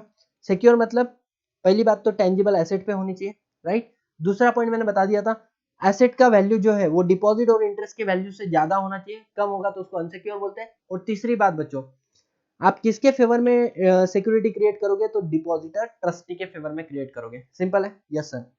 अब क्वेश्चन आता है sir depositor trustee, most important question बच्चों, कौन कौन नहीं बन सकता है, कौन कौन नहीं बन सकता है? तो बोले कोई भी डायरेक्टर, की मैनेजिंग पर्सन, ऑफिसर, एम्प्लॉय जो तुम्हारी कंपनी में, तुम्हारी एसोसिएट कंपनी में, तुम्हारी सब्सिडरी कंपनी या तुम्हारी होल्डिंग कंपनी में कहीं ना कहीं रिलेटेड है, या फिर उसका रिलेटिव भी बच्चों क्या नहीं बन सकता है, बिल्कुल भी नहीं बन सकता है तुम्हारी कंपनी में, क्या? डिपॉजिटर, ठीक है। डिपॉजिटर ट्रस्टी नहीं बन सकता है। दूसरा बात, अगर किसी ने बच्चों तुम्हारी कंपनी को या तुम्हारी होल्डिंग को, सब्सिडरी को, एसोसिएट को पैसा लिया होगा, दिया होगा, इंडेप्टेड होगा, तो वो भी डिपॉजिट, जिससे लिया होगा तो वो भी नहीं बन सकता है, ठीक है। तीसरा, अगर किसी का बच्चों पिक्यूनरी इंटरेस्ट है तुम्हारी कंपनी के साथ में, नॉट होल्डिंग सब्सिडी के साथ में नहीं, तुम्हारी कंपनी के साथ में पिक्यूनरी मतलब पैसे से रिलेटेड संबंध है उसके, तुम्हारे किसी भी एंगल से, मतलब कस्टमर हो सकता है, वो भी डिपॉजिटर नहीं बन सकता है। तीसरा मतलब डिपॉजिटर इंडिपेंडेंट पर्सन चाहिए, राइट। और तीसरा बात, जिसने तुम्हारी कंपनी को क्या दिया है, give a guarantee for debt repayment, okay, repayment secure by deposit, बराबर, तो वो लोग भी नहीं बन सकते। तो तीन बातें, ये आपका एग्जाम का स्ट्रेट फॉरवर्ड क्वेश्चन है कि डिपॉजिटर ट्रस्टी कौन नहीं बन सकता है। आगे बच्चों नेक्स्ट क्वेश्चन आपके सामने ये है कि सर रिमूवल, एकदम आराम से, अगर आपको डिपॉजिटर ट्रस्टी को निकालना है तो आपको बोर्ड मीटिंग बुलानी पड़ेगी। बोर्ड मीटिंग में जितने भी डायरेक्टर प्रेजेंट है बच्चों 100% कंसेंट से ही वो इंसान निकल सकता है, बराबर, उसके अलावा वो निकल नहीं सकता है ड्यू डेट ऑफ रिमूवल के पहले। So unanimous resolution of director present in the meeting. तीसरा बात, what are the duties of depositor trustee बच्चों, ये तुम्हारी एग्जाम का क्वेश्चन है इसलिए आपको बता रहा हूँ। सबसे पहले वो हमेशा देखते रहेगा the asset on which charge is created is sufficient, बराबर, वो एसेट सफिशिएंट होनी चाहिए। दूसरी बात, contain the circulation not in, बच्चों सुनना सुनना सुनना, जो भी कंटेंट है, जो भी टर्म्स और कंडीशन है कहाँ पे, डिपॉजिटर सर्कुलर के अंदर जो हम लोग मेंबर को दे रहे हैं, बराबर, पब्लिक से पैसा ले रहे हैं तो बच्चों न्यूज़पेपर में दे रहे हैं, उसके अंदर कुछ भी कंडीशन इनकंसिस्टेंट नहीं होनी चाहिए, गलत नहीं होनी चाहिए। उसके बाद में company not commit any breach of terms and condition, जो कंपनी ने तुम लोगों से डिपॉजिट लिया है, बराबर, कुछ टर्म्स और कंडीशन को माना होगा तो उसका कभी ब्रीच नहीं होना चाहिए, ये देखना उसका काम है। तीसरा बात बच्चों, रीजनेबल स्टेप लेना है, अगर कंपनी ने कोई डिफॉल्ट किया या ब्रीच किया टर्म्स एंड कंडीशन का, जब भी उसको लगता है वो मीटिंग भी बुला सकता है डिपॉजिटर के, राइट। उसके आगे क्या बोल दिया, उसने कंटिन्यूअसली सुपरवाइज करते रहना बच्चों, जो भी एसेट के ऊपर चार्ज क्रिएट किया उसको, बराबर, और take a necessary step for enforce the security. अगर बच्चों कंपनी ने डिपॉजिट पेमेंट नहीं किया तो वो उस एसेट को सेल करके लोगों को पैसा वापस देने का काम किसका है, डिपॉजिटर ट्रस्टी का है। Are you guys clear? जल्दी बताओ यस और नो। तो डिपॉजिटर ट्रस्टी से जितने भी क्वेश्चन आते हैं बच्चों, मैंने एक जगह पे सारे के सारे कवर कर लिए, आपने बिल्कुल ये सारे नोट्स नोट डाउन करना है बच्चों, ठीक है। आगे, अल्टरेशन ऑफ टर्म्स, बच्चों सुनना, रेट ऑफ इंटरेस्ट, पहले बात करते हैं रेट ऑफ इंटरेस्ट। तो यहाँ पे बोला है जो रेट ऑफ इंटरेस्ट जो होता है, अब चैप्टर खत्म हो गया बच्चों, चैप्टर खत्म हो गया, बेसिक बेसिक बातें, जो तुम्हारा रेट ऑफ इंटरेस्ट है और जो तुम्हारा ब्रोकरेज है, ठीक है ना, वो मैक्सिमम नहीं हो सकता है जितना एनबीएफसी को, मतलब आरबीआई ने जितना आरबीआई एनबीएफसी के लिए बोला है, एनबीएफसी मानो जैसे 12.5% के ऊपर रेट ऑफ इंटरेस्ट नहीं दे सकता है, तो तुम भी 12.5 के ऊपर नहीं दे सकते हो। नहीं तो तुम दोगे 15%, एनबीएफसी दे रहा है 12.5%, फिर एनबीएफसी का धंधा नहीं चलेगा बच्चों। तो इसने बोल दिया कंपनी तो उससे ज्यादा दे ही नहीं सकती जितना किसको बोला है, एनबीएफसी को बोला है। आगे क्या बोला है बच्चों, ब्रोकरेज के बारे में। ब्रोकरेज सिर्फ उसी पर्सन को देंगे बच्चों जो राइटिंग में एग्री किया है कि मैं तुम्हारी कंपनी के लिए डिपॉजिटर लेकर आऊंगा, और जितने डिपॉजिटर उसने लाए उसके ऊपर ही उसको क्या मिलेगा, ब्रोकरेज मिलेगा। सर ये कंडीशन क्या है समझ में नहीं आई, सुनना बच्चों क्या होता था मैं आपको बता रहा हूँ। जैसे से for example Satish Devilal ji Baheti SDB, ठीक है, मैं क्या करता था किसी कंपनी में डिपॉजिट करता था, और जब मैं किसी कंपनी में डिपॉजिट कर रहा हूं तो मैं मेरे दोस्त का नाम ब्रोकरेज बोल के ब्रोकर लिखता था। मैं क्या करता था, मेरे फ्रेंड का नाम एज ए ब्रोकर बोलकर लिखता था। अब कंपनी क्या करती थी, इसको पैसा देती थी ब्रोकर बोल के, राइट, और ये क्या करता था, इसी पैसे को मेरे को वापस दे देता था, ये इसी पैसे को मुझे वापस दे देता था। बोलने का मतलब क्या है, मैंने इधर कंपनी से डिपॉजिट लिया, राइट, डिपॉजिट लिया दिया, और उधर से थोड़ा पैसा वसूल भी कर दिया, मेरा दोस्त भी मेरा नाम ब्रोकर बोल के लिखता था। तो ऐसे बड़े बड़े मैटर होने लगे, तो तब से ये रूल बना कि ब्रोकर, यहाँ पे देख लो, a brokerage to only person authorized in writing by company for marketing the deposit on behalf of the company either entitled for brokerage। दूसरा बात, ब्रोकरेज बेस अपॉन किसके, एक्चुअल डिपॉजिट उसने लेकर आए उस दिन, खत्म, ठीक है। सो ये एक नया गाइडलाइन इशू किया गया था। उसके बाद में बच्चों एक बार तुमने डिपॉजिट अल्टर क्या कर दिया, इशू कर दिया, उसके बाद में आप terms and condition of deposit हो गए बराबर, या डिपॉजिटर ट्रस्ट डीड होगी, या डिपॉजिट जो स्कीम तुमने जिसके ऊपर डिपॉजिट दिया बच्चों, उसके अंदर क्या नहीं कर सकते, you can not make any alteration, shall not alter बराबर, जिसके वजह से प्रिजुडाइस हो जाए या डिसएडवांटेज हो जाए किसका बच्चों, डिपॉजिटर का लॉस हो, ऐसा नहीं कर सकते हो, ठीक है, ठीक है। अब कब, अच्छा सुनना, कर सकते हैं, कब कर सकते हैं, अगर आपने अभी तक उसको सर्कुलर नहीं किया, लोगों ने उसको एक्सेप्ट नहीं किया, मतलब इनिशियल स्टेज में, तो इन्होंने क्या बोला है सुनना, company shall not alter terms and condition of deposit, depositor trust deed, deposit scheme after the circulating of deposit and accepted बराबर, which is prejudice and disadvantage to depositor। Complete हुआ बच्चों, यस और नो, यस। सो अब ध्यान देना बच्चों, यहां से आगे मैं आपको बता देता हूँ, हम लोग सेक्शन 76A करते हैं, सेक्शन 74 और सेक्शन 75 जो है ये बच्चों सीए वालों ने अपने सिलेबस में से हटा दिए हैं, ठीक है। तो सीए वाले बच्चों आप सेक्शन 76 देख लो और टाटा बाय बाय बराबर, और सीएस वाले जो बच्चे रहेंगे वो 74 भी देखेंगे 75 भी देखेंगे, सीएमए वाले बच्चे 74 भी देखोगे 75। तो सबसे पहले अपन सीए वाले बच्चों को टाटा बाय बाय करेंगे सेक्शन 76 बता के। अगर बच्चों आपने डिपॉजिट से लेके कोई भी सेक्शन 76 है, ठीक है, अगर आपने डिपॉजिट से लेके पब्लिक या मेंबर कोई भी फ्रॉड किया या कोई भी डिफॉल्ट किया है, तो ऐसे केस में आपको पनिशमेंट मिलेगी, क्या मिलेगी, पनिशमेंट। सो कंपनी के लिए अलग है, ऑफिसर इन डिफॉल्ट के लिए अलग है। सर कंपनी के लिए क्या है, कंपनी के लिए, कंपनी बच्चों आपको फाइन मिलेगा कितना, 1 करोड़ और twice of deposit whichever is lower, मतलब मानो आपने जो डिपॉजिट लिया दैट इज 2 करोड़, तो 2 करोड़ का ट्वाइस कितना हो गया, 2 crore, and 1 crore whichever is lower, which ever is lower 1 crore बराबर, विच में एक्सटेंड अप टू 10 करोड़। और अगर किसी सामने वाले का दिमाग खराब हो गया ना, वो उस 1 करोड़ को कितना बना सकता है, 10 करोड़ तक बना सकता है। तो ये लगेगा बच्चों किसके ऊपर, कंपनी। तो कंपनी का बेसिक लायबिलिटी क्या है, आपको डिपॉजिट वापस करना पड़ेगा, इंटरेस्ट वापस करना पड़ेगा, और इसके अलावा आपके ऊपर फाइन लग सकती है 1 करोड़ और ट्वाइस ऑफ डिपॉजिट, और जो भी आपका which ever is lower value आएगा विच में एक्सटेंड टू 10 करोड़। ये आगे इन्होंने क्या बोला बच्चों, officer in default, officer in default, अगर कंपनी का जो डायरेक्टर है वो कुछ गलती कर रहा है बराबर, या सीएस वगैरह है वो कुछ गलती कर रहे हैं, तो वैसे केस में आपको इंप्रीजमेंट मिल सकती है 7 साल तक की, और एंड लिखा है बच्चों ये, एंड आपको सजा हो सकती है कम से कम 25 लाख मैक्सिमम 2 करोड़, कम से कम 25 लाख मैक्सिमम 2 करोड़। आगे, और अगर गलती से ये प्रूव हो जाता है बच्चों कि आपने नोइंगली डिफॉल्ट किया था बराबर, आपने जानबूझ के फ्रॉड किया है, तो ऐसे केस में बच्चों अंडर 447 फ्रॉड के केस में आप लायबल हो गए। अब सीए वाले बच्चों टाटा बाय बाय, सीएस वाले और सीएमए वाले बच्चे सेक्शन 74। क्या हुआ था जब डिपॉजिट के रूल्स आए थे, कंपनीज एक्ट 1956 में अगर किसी ने पैसा लेके रखा होगा तो उनको बोल दिया कि तुम तुम्हारा एग्जिस्टिंग डिपॉजिट क्या करो, रीपेमेंट कर दो 3 साल के अंदर, या जितना भी आपने टेन्योर के लिए एक्सेप्ट किया उसके अंदर बराबर, और इसका हमें रिपोर्टिंग बताओ, इसका हमें टाइम बताओ कि तुमने कितना कितना डिपॉजिट लिया। तो इन्होंने बोला company which accepted the deposit before the commencement of this act and still outstanding, तो उसके ऊपर 2 ड्यूटी डाल दी। पहली ड्यूटी, कंपनी आरओसी को इन्फॉर्म करेगी डीबीटी 4 में विद इन 3 मंथ, बाद में एक्सटेंशन मिला था इसका 2 महीने का, कि आपका पर्टिकुलर ऑफ डिपॉजिट, फिर आपका डिपॉजिट कितना है, आपका इंटरेस्ट उसके ऊपर कितना देना है, और आप अरेंजमेंट फॉर रिपेमेंट, आप उसको कैसा पे करोगे, इसका हमें डिटेल दो, पहली बात। दूसरी बात उन्होंने ये बोला जो भी अमाउंट रिपेमेंट करना है रिपेमेंट कर दो 3 साल, और due date of deposit whichever is earlier, right. Second चीज इन्होंने क्या बोला बच्चों, ये तो सबसे बड़ा ब्लंडर था, क्या बोला, ये सेक्शन 74 सबसेक्शन 1 पढ़ा, सेक्शन 74 सबसेक्शन 2 क्या बोलता है कि अगर आप ओरिजिनल टाइम में रीपेमेंट नहीं कर पा रहे हो तो आप एनसीएलटी को एप्लीकेशन करो और टाइम को बढ़ा के लो। बच्चों सुनना, 1 अप्रैल 2014 को ये लॉ आया था, एनसीएलटी आया भी नहीं था, एनसीएलटी बच्चों 2016 में आया था, और ये बोलते एनसीएलटी को एप्लीकेशन करो, लोग बोल रहे हैं एनसीएलटी किधर है, एनसीएलटी था ही नहीं बच्चों, तो ये तो सबसे बड़ा ब्लंडर था। इन्होंने क्या बोला, कंपनी ने बच्चों सेक्शन 74 सबसेक्शन 1 के हिसाब से रीपेमेंट करना है मैक्सिमम टाइम 3 ईयर और your deposit whichever is earlier.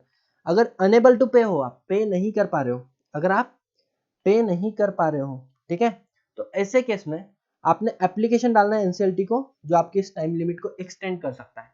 Simple है, यस सर।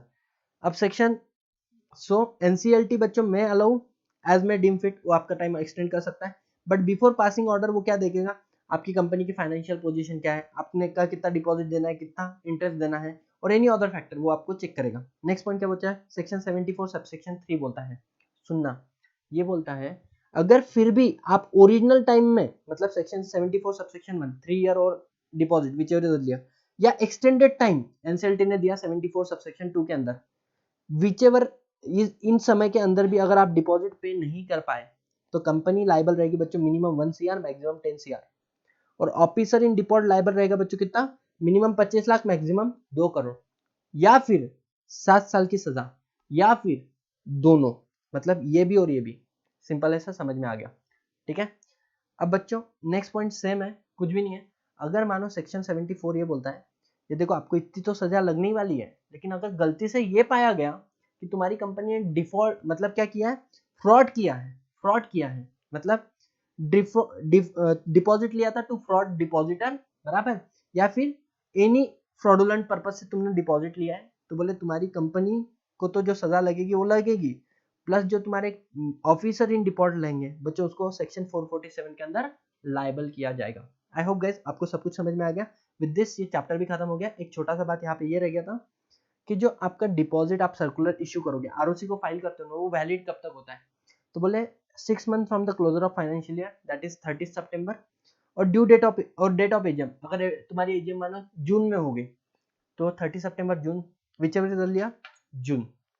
दूसरी बात ये बोली उन्होंने कि सर अगर हमारी कंपनी में एजीएम हुई नहीं तो last date on which AGM suppose to be held, due date on which AGM suppose to be held, right, whichever is earlier, तो वो यही होता है 6 मंथ, और लास्ट डेट एजीएम की भी क्या होती है, फर्स्ट एजीएम में 9 मंथ होते हैं, सब्सिक्वेंट एजीएम में 6 मंथ होते हैं, ठीक है। सो अकॉर्डिंग तभी तक आपका डिपॉजिटर का क्या वैलिड रहेगा बच्चों, सर्कुलर वैलिड रहेगा। Here we are done with the entire topic called deposit. Thank you so much guys, ठीक है। एक बार सम अप कर दे तो पहले आपने इसके अंदर क्या पढ़ना है, 5-6 बातें। डिपॉजिट क्या है, डिपॉजिट में क्या क्या नहीं आता है, कंडीशन ये एक पढ़ना है, फिर किससे कितना डिपॉजिट ले सकते हो और किसको एग्जाम्पशन मिला है, फिर आपने पढ़ना है tenure of deposit, third point. Fourth आपने पढ़ना है बच्चों सेक्शन 73। फिफ्थ आपने पढ़ना है बच्चों सेक्शन 7 सीए वाले बच्चों के, तो फिर आपने पढ़ना है सेक्शन 76, राइट। फिर आपने पढ़ना है डिस्क्वालिफिकेशन ऑफ डिपॉजिटर और रिमूवल और उसका ड्यूटीज, वो एक ही डिपॉजिटर ट्रस्टी का अकेले, बराबर। ये तो बेसिक है, अल्टरेशन और रेट ऑफ इंटरेस्ट, ठीक है। और उसके बाद में सेक्शन 76 आपने पढ़ना है। आपको तो 5-6 बातें पढ़ना है, सीए वालों को सीएस और सीएमए वालों को 2 बातें ज्यादा पढ़नी, सेक्शन 74 75। आई होप गाइज आपको ये लेक्चर डेफिनेटली हेल्पफुल हुआ होगा। तो वही बात मैंने बोला था, जिसने फर्स्ट टाइम पढ़ा होगा उसको समझ में आ गया होगा, जिसने सेकंड टाइम पढ़ा होगा उसको लर्न हो गया होगा। अब जो फर्स्ट टाइम पढ़ रहे थे ना उसने फिर से एक बार ये लेक्चर देखना है बच्चों। इन सारी चीजों को नोट डाउन आप लोगों ने करना है, ठीक है ना। यही आपको हेल्प करेगा आपकी एग्जाम के समय में, यही आपका ब्रह्मास्त्र बनेगा बच्चों। Thank you so much, bye bye, take care, see you soon in the next video guys.